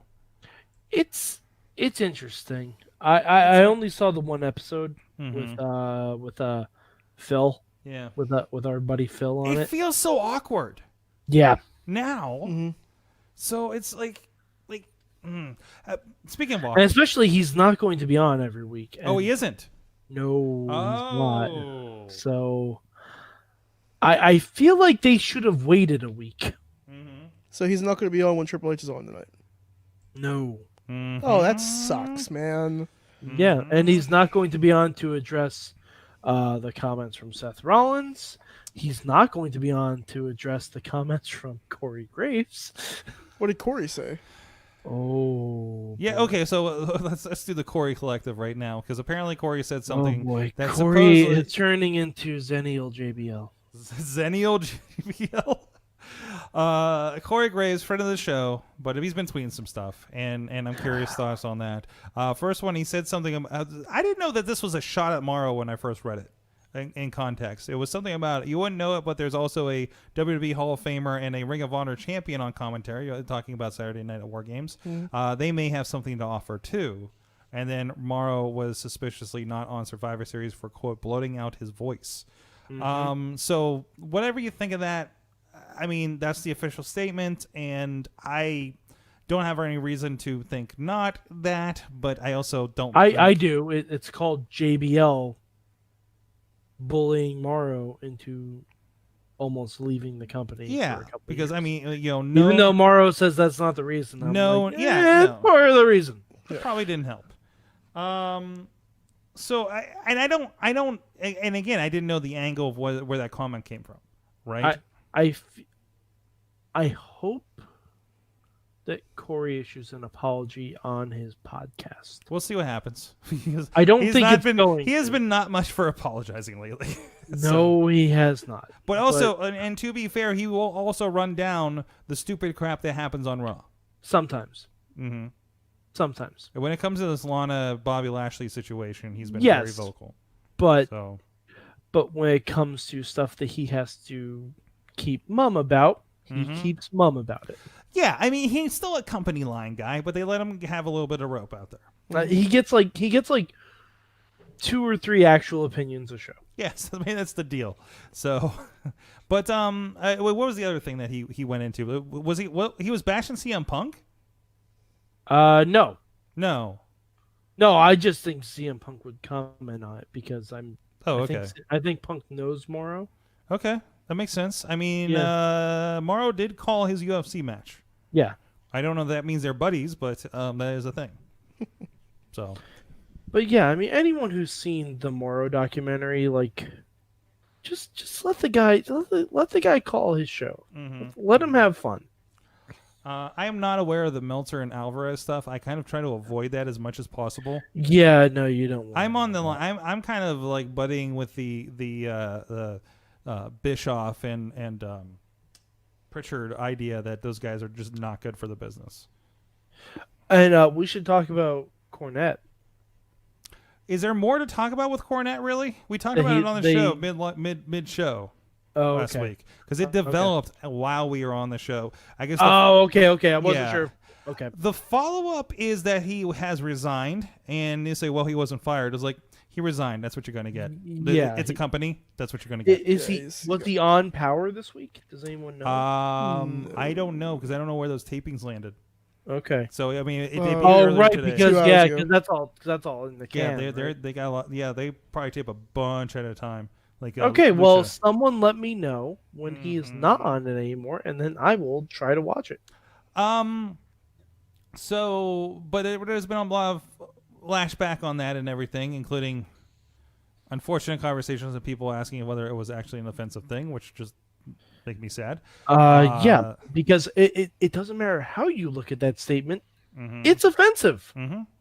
Yeah, it's I think it doesn't matter how you look at that joke. Yeah, it's offensive. Yeah. You know. Yeah, like either it's just flat out racist, or it's flat out ignorant of other people's countries and their strife. And I'd argue it's both. a little bit. But that's why there's a lot of more positive. I mean, there are a lot of more positive wrestling initiatives these days, thankfully.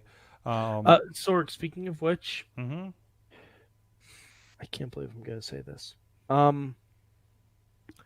Over Thanksgiving break, I am going to try and watch this week's Impact. What? Oh, because they did the Southpaw thing. Yeah, I saw a clip of it. I've been seeing GIFs, and I know this is not a regular thing they're going to do. No, I know this is a one-time only thing. I don't know what Access TV is. It's good. Neither do they. I don't use Twitch. But it is a channel that has It is a channel that has 3 different wrestling shows on it. I'm going to try and find this episode of Impact. Okay. If someone wants to upload a link for me on the Facebook page when it's up, I would appreciate that. Would you mind signing up for a free account on the Impact Plus app? I'm not going to do that. Okay. No. What if I give you I've seen their back catalog. I don't ever need to see it. No. It's a free account. It's a free account. You have to sign in to watch the free. What if I give you my password for the Impact Plus app so you can watch the free stuff? Because that's all I have it for. No, Sorg. I just want to watch this one episode of Impact. That's right. I'm not going to watch anything else. I don't care. No, you don't have to watch anything else. Sorg, I'm not signing up for Jack. No, I just want you to sign in with my account. I want you to break the rules for me, Mike. All right, I know how you feel about that. So I'm not paying for shit, so I can let you borrow my login. Okay. It's just all right. It's just the law. It's just a login. Okay. I'll give everybody my login. You guys want my login? If I knew my password, I'd say it right now. That's gonna be a hard pass. No, Ronnie, have you seen what they're doing this week? No, but I am a big fan of the Southpaw stuff. So they're doing Southpaw Regional Wrestling essentially. Nice. And Jordan Grace is leading like a 4-horse women stable. This is the part that I just watched. Yeah, I saw the GIF of them. I'm like, okay, I don't know what this says. I need to watch it. I need to just experience it, and I'm going to watch it, and I'll have a full report next week. Oh, that is my homework. And if you don't want to sign into the app, there are several clips and videos. There is a Muscles McGee, I believe is. Or don't spoil any of it. Don't spoil any of it. Oh, jeez. Well, Congo Khan is the $300,000 man. Sword. Oh, jeez. I just showed like 2 seconds of it. It looks spoil. Don't spoil any I of love. it. Listen, I love the crew over at Impact. They're to having unblock fun me with on it. Twitter, This is kind of the new trend. What's old is new, and having fun with that, and good on them for having their take on it, right? So, I saw someone who I didn't recognize with a tennis racket saying cosplay wrestlers are ruining wrestling, and and apparently, according to Tina, that is Sami Callihan, and that makes it even funnier. I am watching. I'm looking at. Can I give you the titles of some of these videos? No, Sorg. Because I want Sorg. I don't. Somebody Sorg, is named. do you want me to watch this, or do you want me to hear do, about but it? I want to tell it. Cover your ears so I can tell the people out there. He's covering his ears. He took his headphones off. I'm Okay, excited 1 too. minute. We see him. Yep. So some of the videos include Muscles McGee humiliates the $3,000 man, which I believe is Congo Khan, and I don't know. It looks like Brian Cage with a Canadian flag. The Rough Riders are the 4-woman faction. Let's see. Jazzy Fit Body gets the official offer of a lifetime, and it appears to be Taya Valkyrie and Joey Mercury. Or I'm sorry, Joey. Stop having the whole Joey Ryan. What's that? What? I was waiting for you to tell me when you stopped. Oh, we're not done yet. Yeah, Damn take it! back off, yeah. Stop recapping the whole show. There appears to be a pizza man named Rapid Delivery. Yes. Okay. Come on back. Okay. I'm glad he has his own webcam so I can let him know what's going on over there. I don't want to know any spoilers. I need to watch please. it. No. Yes. Friends don't let friends spoil Lucha Underground or Southpaw Impact Regional Impact. I don't want to say. Gotta love those regional wrestlings, man. Yeah, that's right. That's right. All right. Well, wrestling is fun again, and hey, we're gonna come back in a moment, but I want you guys to let me know, and I know a lot of you guys already respond on the groups of what you're thankful for in wrestling. That is the big question this week. But in the meantime, rolling from that segue about a half an hour ago, Ronnie, there it is. Our friends supporting Pittsburgh podcasting with the perfect pepperoni pizza. Slice on Broadway up the street here in Beachview, Carnegie, PA, the East End of PNC Park, and of course, please, wherever you may be. I mean, looking at the chat room, the last few names I see commenting are from California and Washington State, not PA.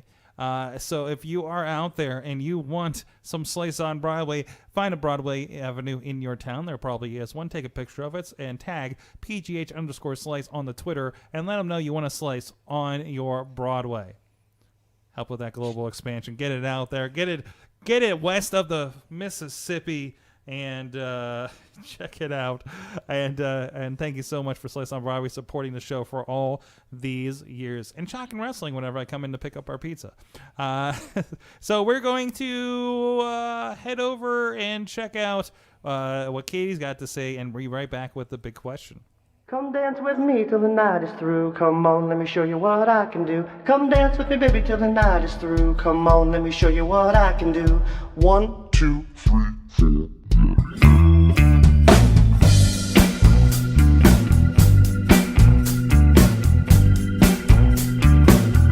I see you walk into the room, a drink in your hand, the smell of sweet perfume. And as you walk by, I walk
7 Sundays, 14 afternoons,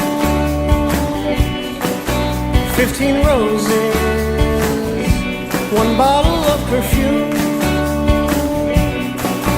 walks at sunset, confessions by the moon. But it's over now, we fell in love too soon.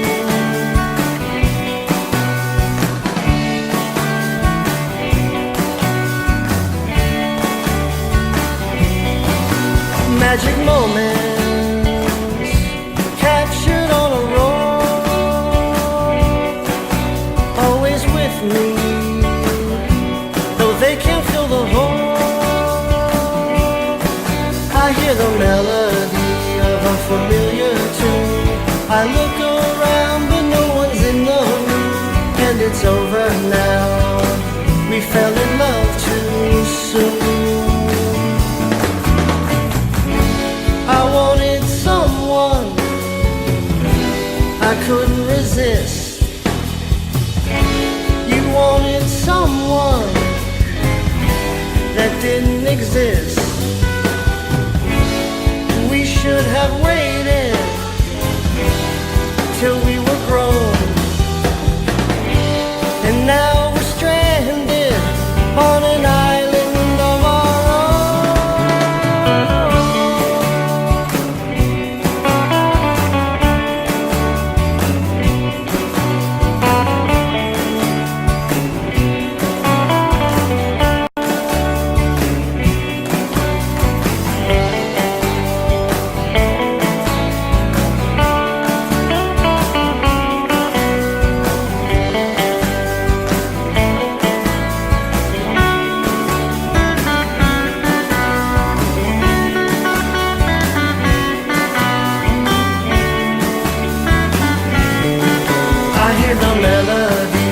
a familiar tune.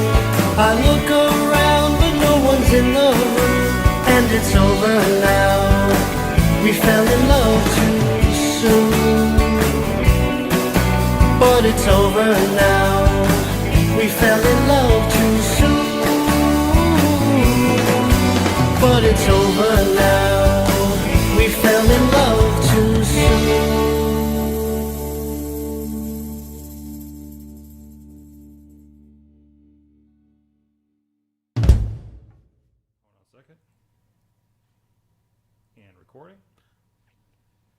Brian, I understand that November 9th has some significance. Yeah, it's a big day. It is the launch of pghmuseums.org. It's the most comprehensive directory of museums, galleries, historic places, a media site as well. It's all being released on the 9th. We're having a party to celebrate at Threadbare Cider and Mead. $25 a ticket will get you live music, live paintings, access to explore the Carnegie Museum of Natural History's mini museum.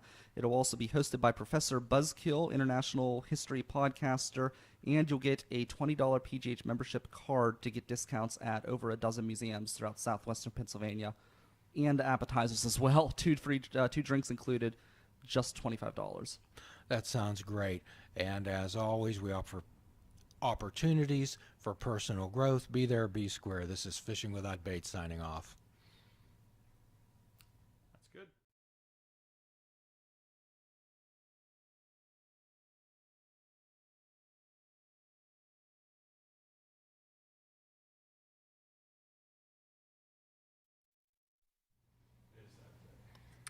I shared it.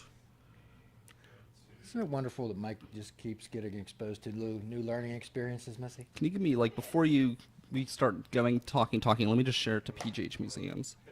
All right, we're a little live-ish. Oh. Hi there. Hi. Do I have time to share that or no? Okay. We're loose on this, you know. We're free form, Brian. You know, pretty loose on this setup. This is fine. This is fine. There's Jim.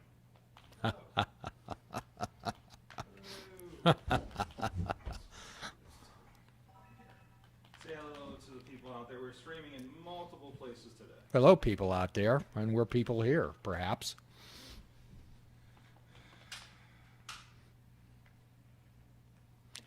As Mr. Rogers says, it's so nice we're going to have this time together.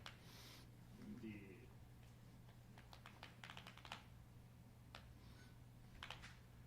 All right. You all sure it up over there?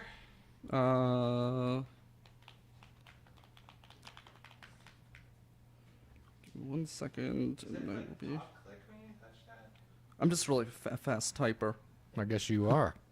Nimble fingers. Okay, now I'm good. Everybody's good to go. All right, Jim. Okay. Going in 3, 2. Welcome, whether you got here on purpose or by accident. Everyone has to be somewhere. And today, in this moment, you're on the Fishing Without Bait podcast, a lifetime without definitive expectations, where we help people create themselves rather to find themselves, a rather free-form type of podcast where we help people explode into their lives and experience it, to be in the moment. What we're looking for is people who have the honesty, open-mindedness, and willingness to try. A few little particles of each and you're well on your way. There are no membership fees, and if you're welcome nowhere else, you're certainly welcome here. And as our custom, we like to present an eclectic roster of guests, and today we're joined by our friend, Mr. Brian Crawford. Hello. Mr. Brian, so if you were going to give a reference for yourself, if you were writing one, and I said, gee, I'm looking for a Brian Crawford, and you applied for the job, what would be some of the bona fides that you have? What would you say about yourself? I would say that you don't have to worry about work. I work all the time. I don't stop working. I don't really sleep. So it'll get done. The job will get done. You know that. You know the job will get done because I rarely, I get through these days. I work overnight for my day job, and then I have big projects I do on the side and things like that. And between the two of them, there are days where I'm going 2 hours without, of just 2 hours of sleep, or sometimes I go on large binges where I'll be awake for 30 plus hours, sleepless binge, and it's not great, but I'll get it done. If something needs done, I'll get it done. Well, sometime we can explore the consequences of sleep deprivation. Oh, I've got stories. However, what you're saying, perhaps you've heard this saying that if you want to get something done, ask a busy person to do it. Yeah, that's for sure. And I'm guilty of that too. I like to bring people in on my projects as well, and I've got some of with my new project, PGH Museums, that's launching on the 9th of November, I've brought in some of the busiest people in Pittsburgh to help me organize it, which is great because things are getting done, but it's really, really frustrating. It's other times because try planning a meeting with all of these people with their intense schedules and try getting them all to come together at one place. We've done it a couple times, which is impressive, but it's very rare. It's hard to do. So quite often on this show, we ask people to take different perspectives, and the perspective that they're taking of a situation may not be exactly one that's helpful or beneficial to them. So when you're trying to get all of these things together, someone listening to this podcast maybe has so many things that they have to do, and they can either look at that with a sense of frustration or a sense of adventure. Yeah, I think it can become frustrating if you don't take time to enjoy things and take time for yourself as well. But it can also be an adrenaline rush when you're just in the middle of it and everything's happening. I think of the Millville Music Festival year 2 when I did all of these artist interviews for the River's Edge Network. I did the Millville Music Fest show called the Millville Music Minute, and then I was doing interviews on other people's platforms to talk about the music festival. And it was every day I had a million things, plus I was working. It was a busy time of year at work, and I think I averaged 2 hours of sleep every day for a month.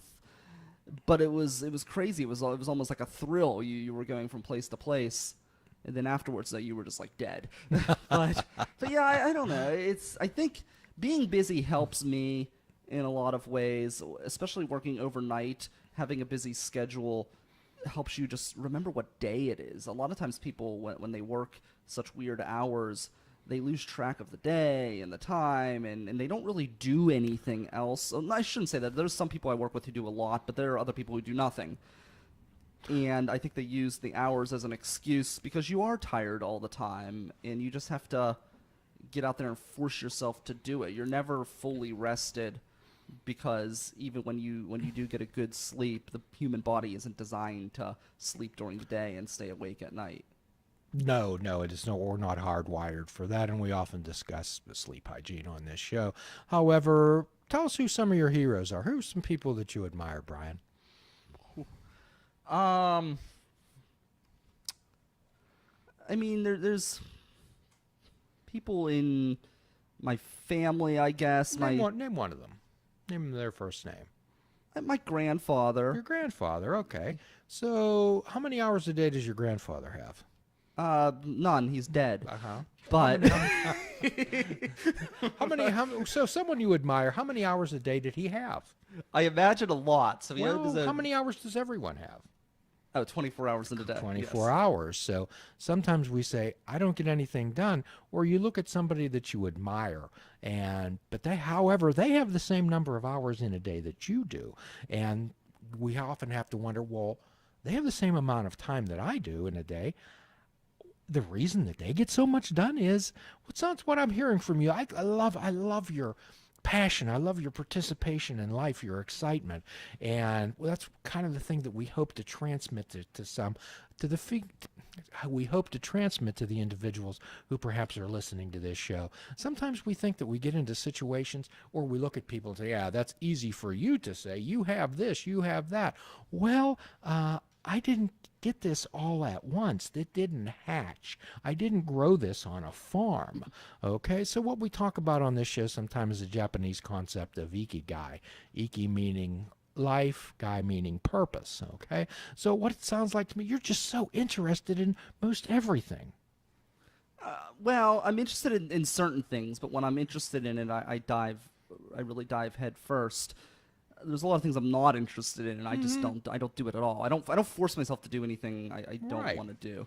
You're a curious type of individual, so could you maybe lay the groundwork and the foundation of how you and I became acquainted?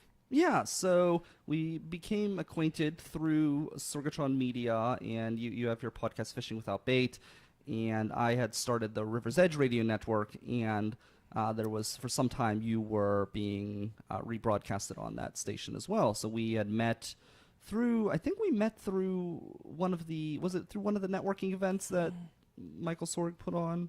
Is that correct?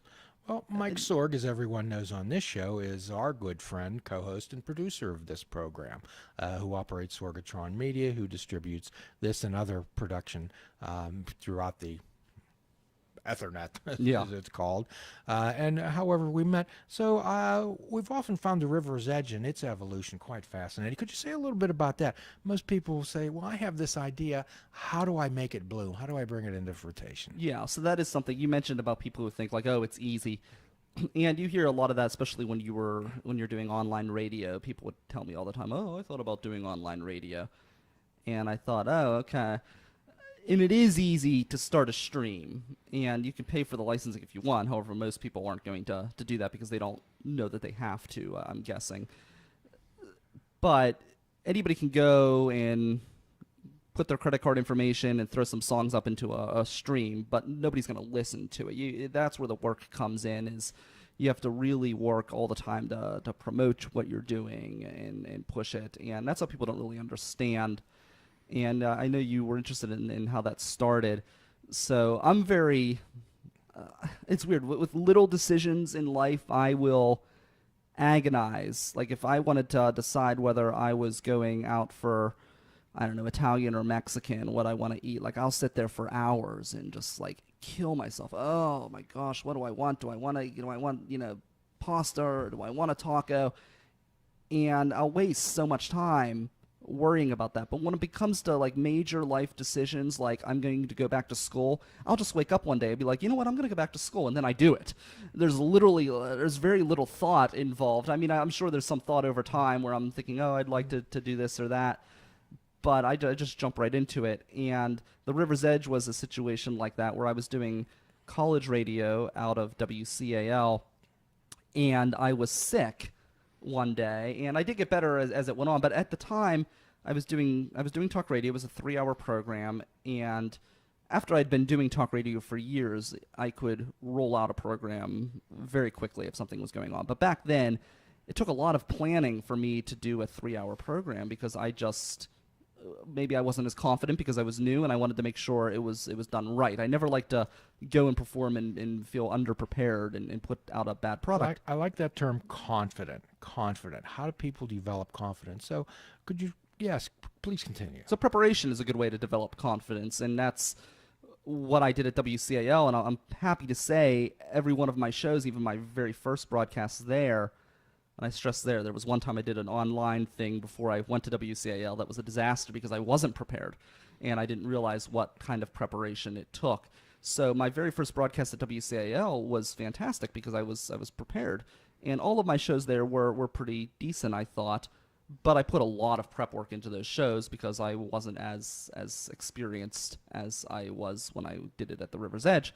So I had requested to cancel my show one week because I was sick all week. I hadn't had the time to prepare, and I had gotten the proper approval.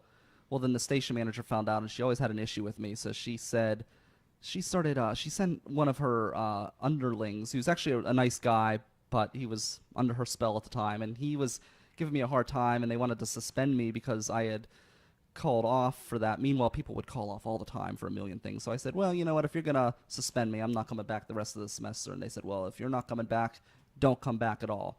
So I said, fine. So I spent a few months, about maybe 3 to 4 months, building a website and putting the steps in place to launch a podcast. And we would broadcast in a closet. That's the part that you always find funny. Oh, I thought that was great. We podcasted. We would do this broadcast. It was a 2-hour-long broadcast every week. And I would bring people up into this closet in an attic at my house. There's no heating, no air conditioning. It's in this small little closet that's maybe no longer than the edge of the couch we're sitting on to the maybe just an inch or two beyond this wall behind us. It was a very small room. We would be up there in a 90-degree heat, all this equipment running around me. My guests, because they couldn't fit in the studio with me, they had to sit on a futon that was outside of the closet holding a wireless microphone to communicate with me. And that's how we got our start. It was the only room in the house that had decent acoustics because it was an old house with really tall ceilings, and it just was not really appropriate. None of the rooms were appropriate for audio engineering. So we would do it in this closet, and we kept working at it. I ended up meeting my business partner, Sarah Kramer, who is running the River's Edge right now with her another business partner.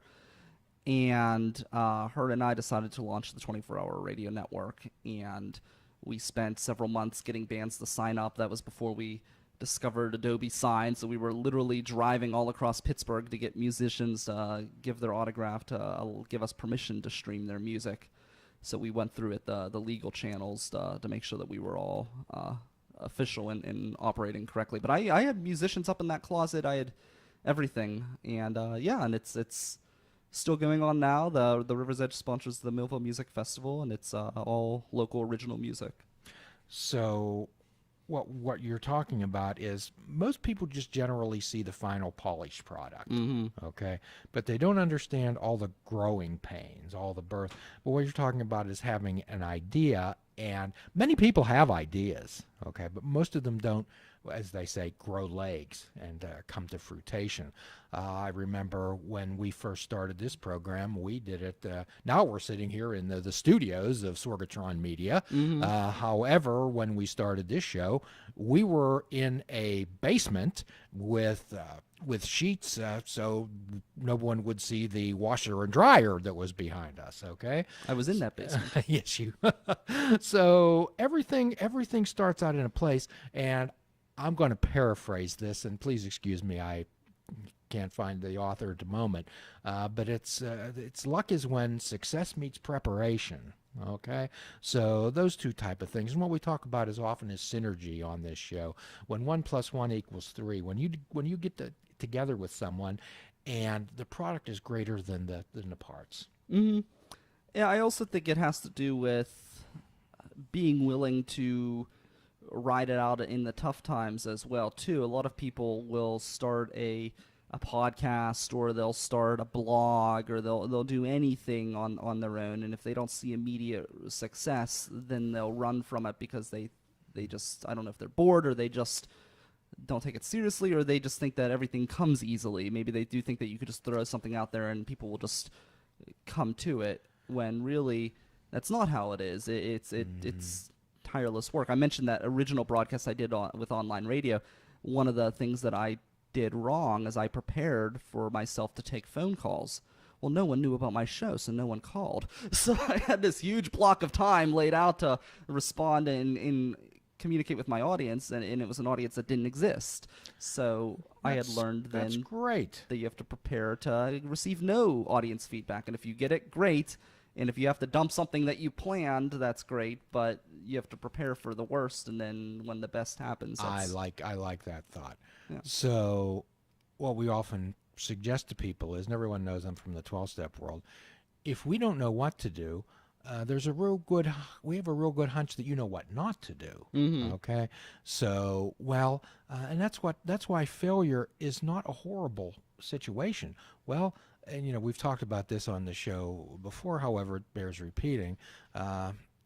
Even in the past, there were investigative reporters who were trying to dig up dirt on people, maybe get a quote from them, a headline, and this investigative reporter went to Menlo Park and met with Thomas Edison one time and wanted to talk to Edison about his development of the light bulb. Mm-hmm. And however, he started the interview off with, well, Mr. Edison, tell me how it feels to have failed over 1,000 times.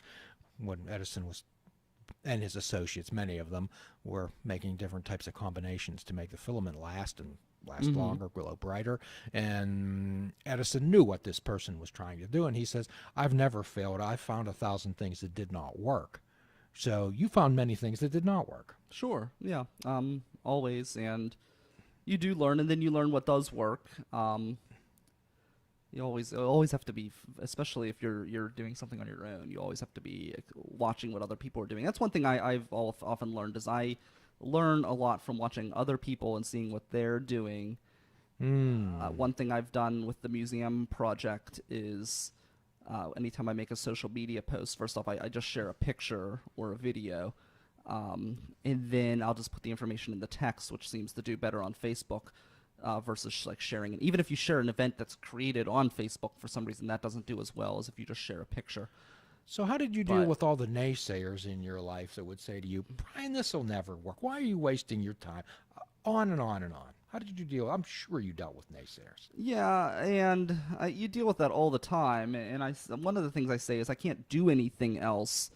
My job's not that fulfilling. I just do it to pay the bills, and I have to do something that is something I enjoy. And what's more interesting and what's more fulfilling to you as a person, so even if it does fail, for example, even if I don't think the museum project will fail, but even if it does, what's better, going out and exploring places and taking fascinating video and creating things that other people will enjoy, or sitting at home watching someone else's product on TV for 5 hours a night?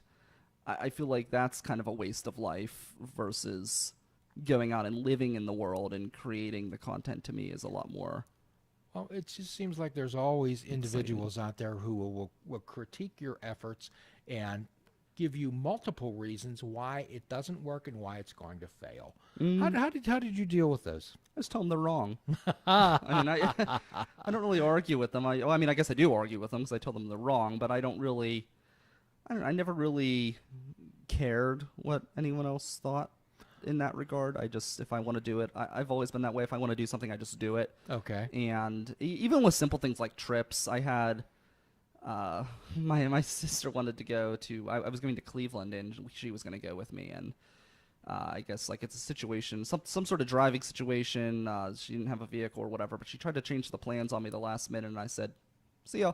And I went to Cleveland by myself. If I want to do something, I just do it. I had a friend who was going to Toronto with me, and he found out like 2 days before that his passport expired, and I said, "Well, have fun in North Huntington. I'm going to Canada." I just do it. If and I know that's like completely different than the museum project, but that's just how I'm wired. If I want to do something, I'll just do it. It doesn't really matter what anyone says. It won't really deter me. If I want to do it, I do it, and fail or succeed. That's just how it goes. So what you're doing is you're building your own life. Mm-hmm. Okay. So quite often what we help people understand and maybe figure out on this show is that rather than think of ways that it can fail, we help people refocus and say, okay, let's think of ways that it can succeed. Mm-hmm. Yeah, I think that's a great way to look at anything. I always try to be positive, mindful of the negatives, but I try to focus on the positives, especially with other people. Now, everybody dwells on things. I'll dwell on negatives. If I go out and do, there's a video of Bushy Run. It turns out it turned out pretty interesting, and it was really popular. I went to Bushy Run. They had their battle reenactment they do every year. It's over 250 years since the initial battle of Bushy Run, which, to give a little history lesson, because there's a lot of bad history being taught in our schools, unfortunately, on our local history, Bushy Run was not part of the 7 Years' War. It was part of Pontiac's War, which took place as a result of the 7 Years' War. But anyways, it's out in Harrison City, and it was a really important battle that broke the siege at Fort Pitt. And I went there, and I was supposed to live stream it, and it was just like one disaster after another. We get there, I tested the live stream equipment before we had left. It was working. I get there, it decided not to work. And then what else happened? Then the computer was dying, and I was angry for days. And it will always be so. Like, I do have, everybody has their things where they'll dwell on negatives, but it did turn into this little video of clips, and it wasn't shot the way I would have shot it if I had planned to shoot clips, but it was really successful. I mean, people have shared this video all over the world. People in Europe, it's like this community of reenactors have been sharing this. It's been shared in France a bunch of times, which makes sense. Not that it was part of the French and Indian War, as I just said, but it was a direct result of that war. So people have an interest in it over in Europe and France and stuff like that. Obviously, in Britain, there's an interest because it was the British Redcoats that were mostly Scottish were in Henry Bouquet's regiment at Bushy Run. So you mentioned that you were upset for days. Yes. So what we try to help people understand here is that emotions, feelings, they're like puffs of smoke. They blow away in the wind. However, if you add your thoughts to them, it gives them great staying power, and it'll stretch them out into infinity. So what we ask people to do is say, when they label and identify, describe how they feel, and add some immediacy to that. Yes, I feel this way at present, in this moment. And again, you dealt with adversity.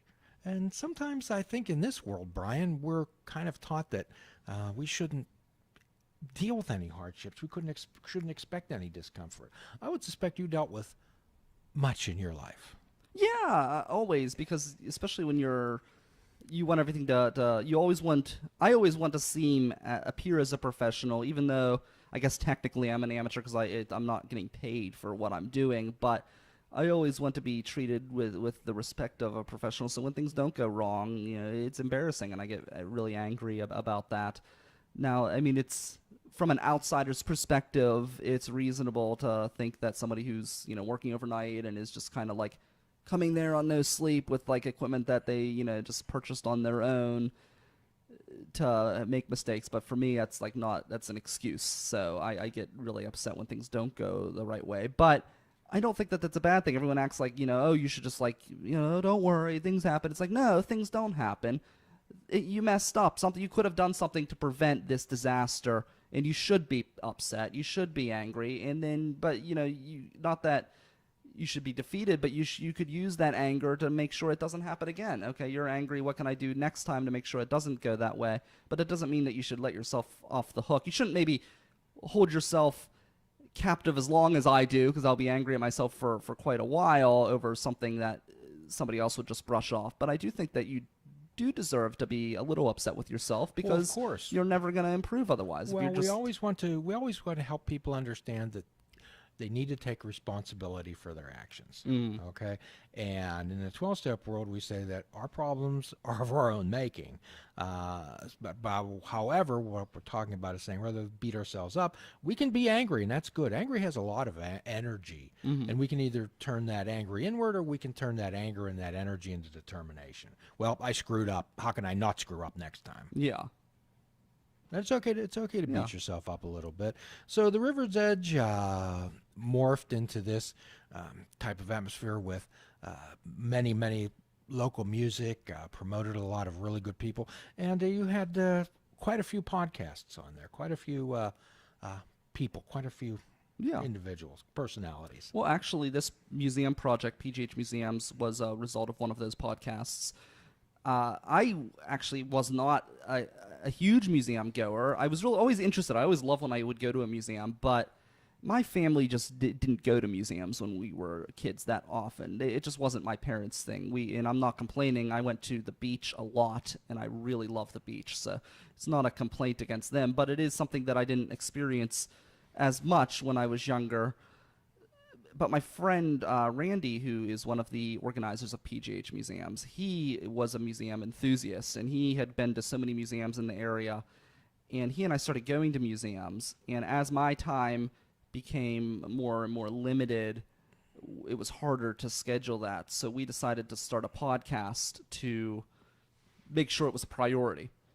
And it was called The Culture Cruise, and it was a museum that we recorded while we were driving. And we would drive to the museum and talk about where we were going, and then on our way back, we would talk about our experiences at that museum.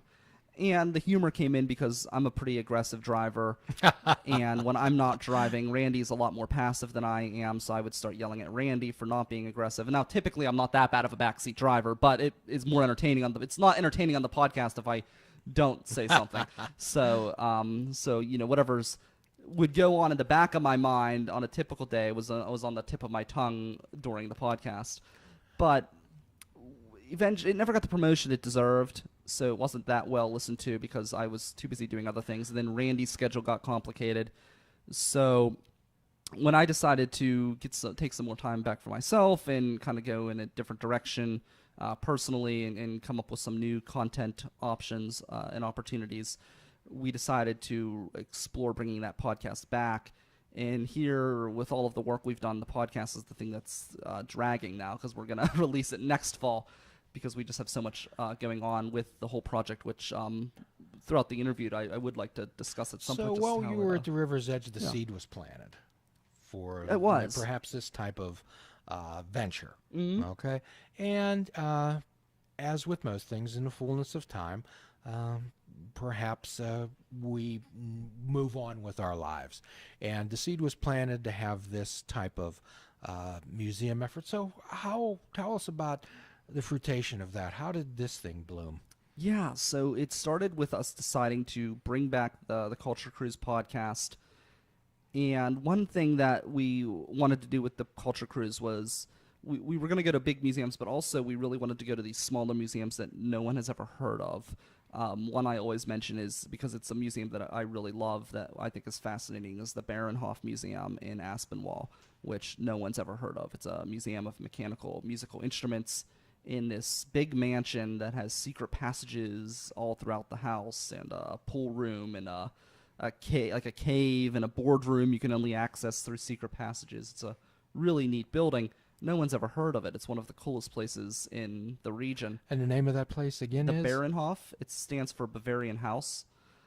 And it's just a really cool place. So we were thinking, how do we market this podcast? How do we get people to listen to it?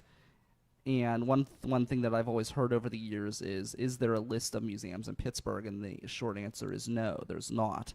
So we decided, why don't we create that list?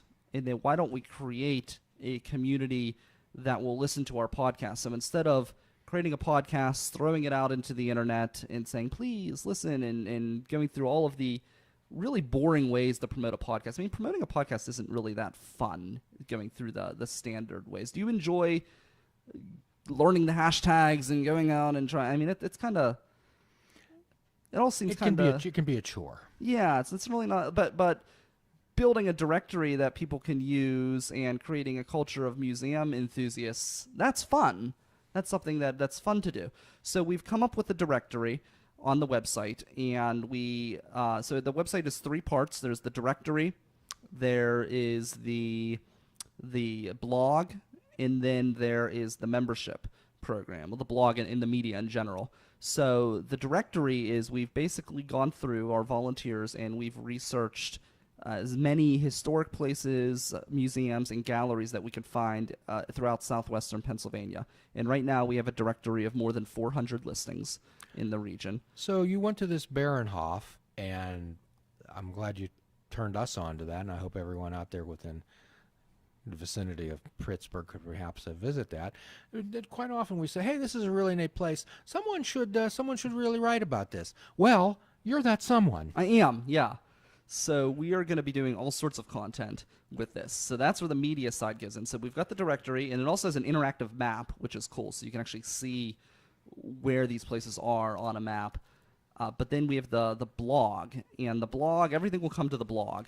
And we'll have all different types of media on there. So we'll have actual blog posts that are original, but then we'll also be posting the press releases from all of these different museums. So any museum that decides to add us to their press listing, we'll actually post their press releases right on the website. So it'll be a one-stop location where people could see all of this information.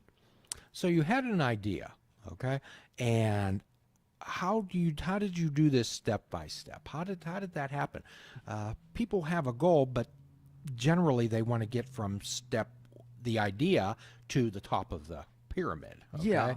So what we try to help people to do is say, okay, there's steps that we need to take. What were some of the steps that you took? The first thing I did is I hired Joseph Gardonis to build my logo, because I feel like no one will take you seriously without a good logo. That's something I've always believed. I just feel it sets. I'm a big believer in branding and imaging, and I feel like if you don't have that down, you're not going to get anywhere. If you're sending someone a press release and you've got some logo that you designed yourself in Microsoft Paint, it's not going to impress anybody. So, and they're not going to take you seriously. So that was the first thing I did. And the second thing I thought to myself, I said, you know what, what kind of what good is a superhero without a sidekick? Right? So I thought, who can I get to build my website? I thought, well, who better than Sidekick Media Services? And they really were the sidekick to my superhero project in building the website for pghmuseums.org. So they've done all of the work with that. Missy. Sidekick. Could you say a little bit more about Sidekick? Yeah, Sidekick Media Services. They do everything from live streaming, video, podcasting production. They do web design, social media outreach. They do a fantastic job. So, and they're affiliated with Sorgatron Media, which is where we are at right now. For those of you out there, this is a shameless plug. It is, yes. So, but seriously, I did hire them. That was the second thing I did, was hire them and get the ball rolling with that. And then I, kept reaching out to different people and bringing in volunteers who were interested in this project. And I was really, really happy one day when I had this message that came across my screen. And it was somebody who said, I'd really like to help with this museum project. I love what you're doing. And my name's Amanda Narcisi, and I run one of the biggest, best blogs in Pittsburgh. So that was awesome to get someone with her kind of qualifications and skills involved in the project. And we just have some really, really great people working on this project. And I think it'll show whenever we launch. Everything was, we wanted to send an image, like I said, branding. So with the website, I kind of let Missy run with it because I trust her judgment with Sidekick Media Services, but I kind of gave some direction where I was like, I wanted to I gave her the impossible task of saying, I want it to look really, really modern, but also old-fashioned. So she makes it looks really modern, but it uses certain color schemes and font text that it looks modern and fresh, but it also has this feel to it that you can tell it's for museums and things like that. So you had an idea. You took some action and effort, and understand that this needed a face. It needed something to represent it. Mm-hmm.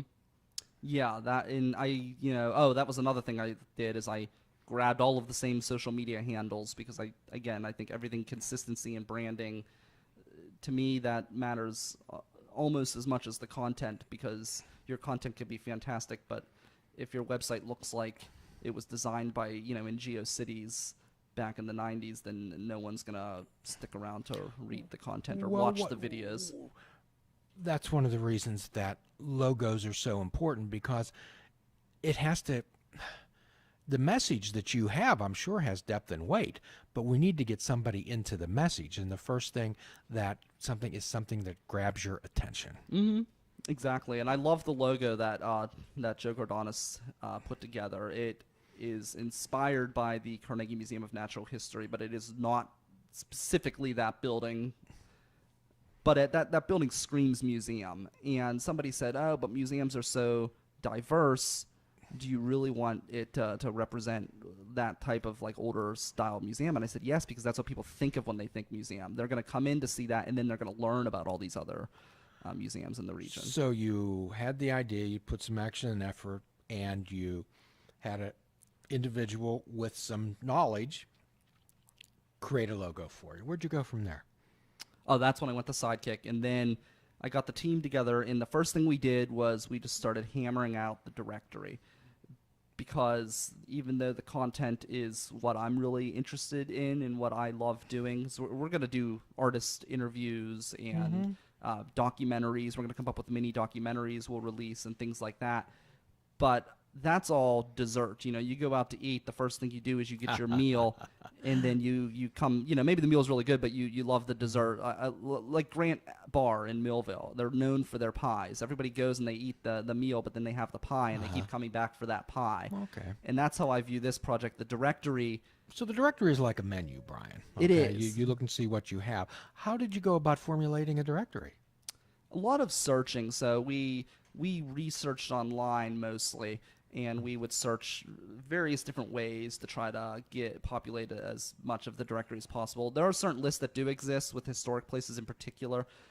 There are a lot on the internet. You can find the listings for the National Historic Register, so that was one of the big things that we grabbed, but they're all for individual counties, so we're the only place where it's all easily accessible in one location for southwestern Pennsylvania. Okay, so we have an idea. We put some action and effort in it. We got a logo, which would be the face of the organization.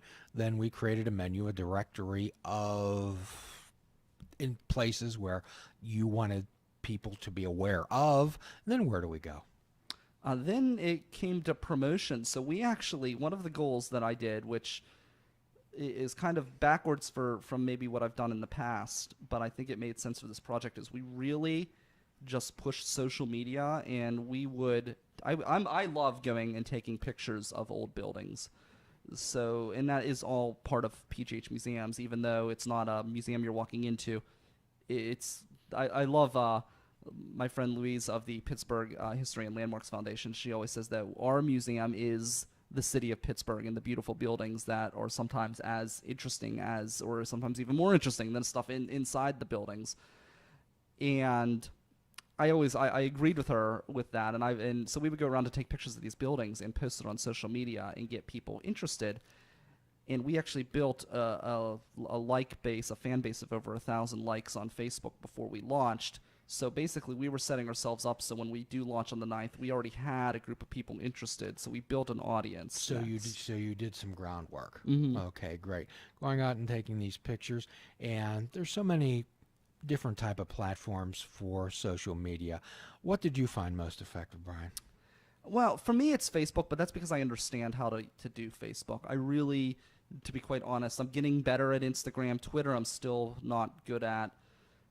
So I mostly focused on Facebook because that's where I knew I could get results. And Facebook makes it nice and easy because there are all of these groups on Facebook that are just people who love the city of Pittsburgh. So when you post old buildings in these groups, these people just love it. And I love the fact that they are enjoying the content. It's more fun to release stuff when people are into it and enjoying it than releasing it out into the internet and so people not hearing it. We're putting images out there that people would pique their interest, let's say.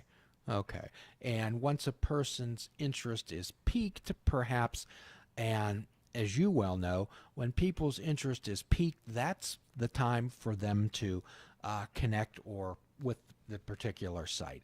As most people, with their interest would be piqued, then 15 minutes later, their interest is piqued by something else. Mm-hmm. Yeah, so that is true. People, it's hard to keep them engaged. That's why periodically I try not to go too overboard with posting. Of course, right now I am because we have the launch party coming up. But I try not to go too overboard because I don't want to scare people away. But I would try to post every little bit and invite them to the page and kind of go that route. So tell us about some of the places in the directory. Is it what would qualify as a museum? What would qualify a facility, a place to be in the directory? It's pretty widespread. So public art spaces would be included. Historic places, even like bridges. There are a lot of historic bridges, especially down in Washington County. There's a lot of covered bridges down there. All of those bridges are on the directory that we were able to find. Actually, down in Washington, really interesting point is the first crematory in the United States was in Washington, Pennsylvania. Just a little bit down the road. So anything like that, all the way from there to modern museums like Wood Street Galleries, for example. There's always a lot of modern exhibits, a lot of new exhibits coming in through there. Studios like Ton Pottery. Ton Pottery is a gallery, a studio, and a retail center. They're involved. They're actually an affiliate. They were the first affiliate of PGH Museums. So they're involved. Just really, it's very widespread. We wanted to be as comprehensive as possible. We didn't want to be as too exclusionary because a lot of people, if they're into art and they like going to a gallery, then why wouldn't they enjoy going to a public art display as well? Sure. Or if they're into history and they love going to see the mummies and the dinosaurs at the Carnegie, why wouldn't they? Or they love going to the Heinz History Center and seeing their stuff. Why wouldn't they necessarily be interested in going to seeing a house in Irwin, for example? I'm trying to think if there's two houses in Irwin, but one of the houses in Irwin was part of the Underground Railroad. Why wouldn't they enjoy, even though they can't go into that building because it's a private residence, they might enjoy just driving by and experiencing or enjoying the history. People always take the perception, the assumption that, you've heard of this, the grass is always greener on the other side of the hill. So they think that in order to get something interesting, we're going to have to travel. Where what you're saying is, and you're pointing out that there's many hidden treasures right in front of your face. Oh, so many. Yeah, this actually happened years ago back when I was at Cal U, the first time around when I didn't know what I wanted to do with my life. And I was ready to leave Cal, and I realized that I hadn't been to most of the buildings on campus. So my friends and I just started exploring the buildings on campus, and we would go through areas which maybe we weren't even allowed to walk through, but if there wasn't a sign that expressly said, "Do not enter," we went there. We went backstage into some of the theaters. We walked around, went into the old buildings, Old Main, really explored every inch of that campus. And then we took the show on the road, and we started driving to college campuses all across southwestern Pennsylvania, and nobody questioned us because we looked like students. We were young enough, so we would just go through these campuses and explore all of these buildings. We went up to Indiana, St. Vincent, all over, all these different campuses. And then from that point on, I decided that I'm just going to live life like a tourist and just do everything. Could you say that statement again? Live life like a tourist. Ah. Yeah, and just enjoy everything. And I do go and travel, but I also am always doing stuff here. People are always like, "Oh, you're always doing something. You're always doing something." And I'm like, I get depressed if I sit at home and don't do anything. I got to get up and enjoy and live in the world. Live life like a tourist. Yeah. Oh, that's going to stick with me. It's something I've tried to live by ever since that day, and I have seen so much, and I've done so much, and I haven't really traveled that much. This is the first year of my life that I've really, I've traveled on vacations before, but this is the first time where I've traveled a lot in one year. I went to Cleveland, I went up to Toronto, went to Fort Erie, which is also up in Canada. Went out just to Johnstown, but I saw some really cool stuff there. I hadn't really been downtown there a lot.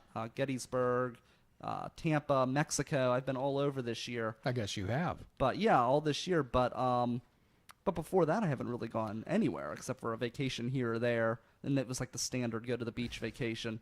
So, but in between all of that time before this year, I've still done a ton of stuff just here in the region. Could you let us know where the Pittsburgh Museums sits right now? Where is it at right now in its completion? Is it what? Tell us about it.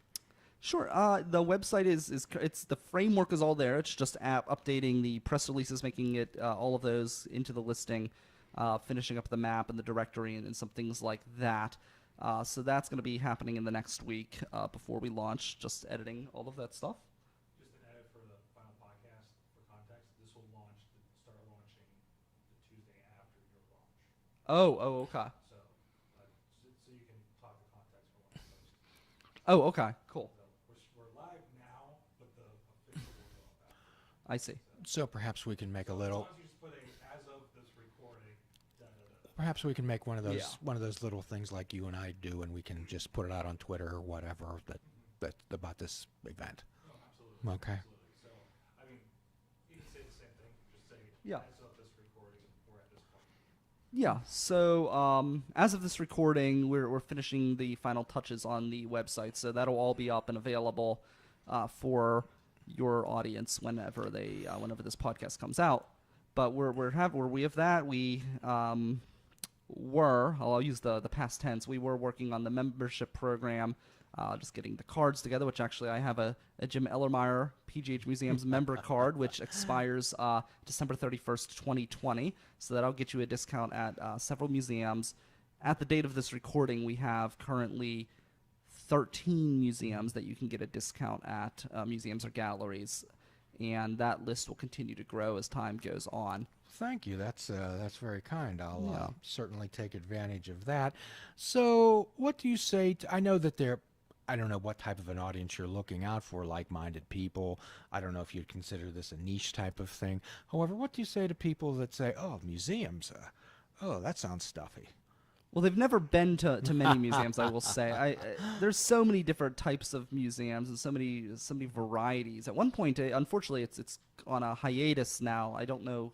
They're still doing some road shows, but we had a museum of like cartoons and things like that. We have one museum this is an interesting one. We have a museum that is called oh gosh, why is the name slipping my mind? It's a manor, Trundle Manor, which is out in Swissville. These people live in this place. It's their home. You go into this place, and it's a museum of just like crazy oddities, and they live there, like I said.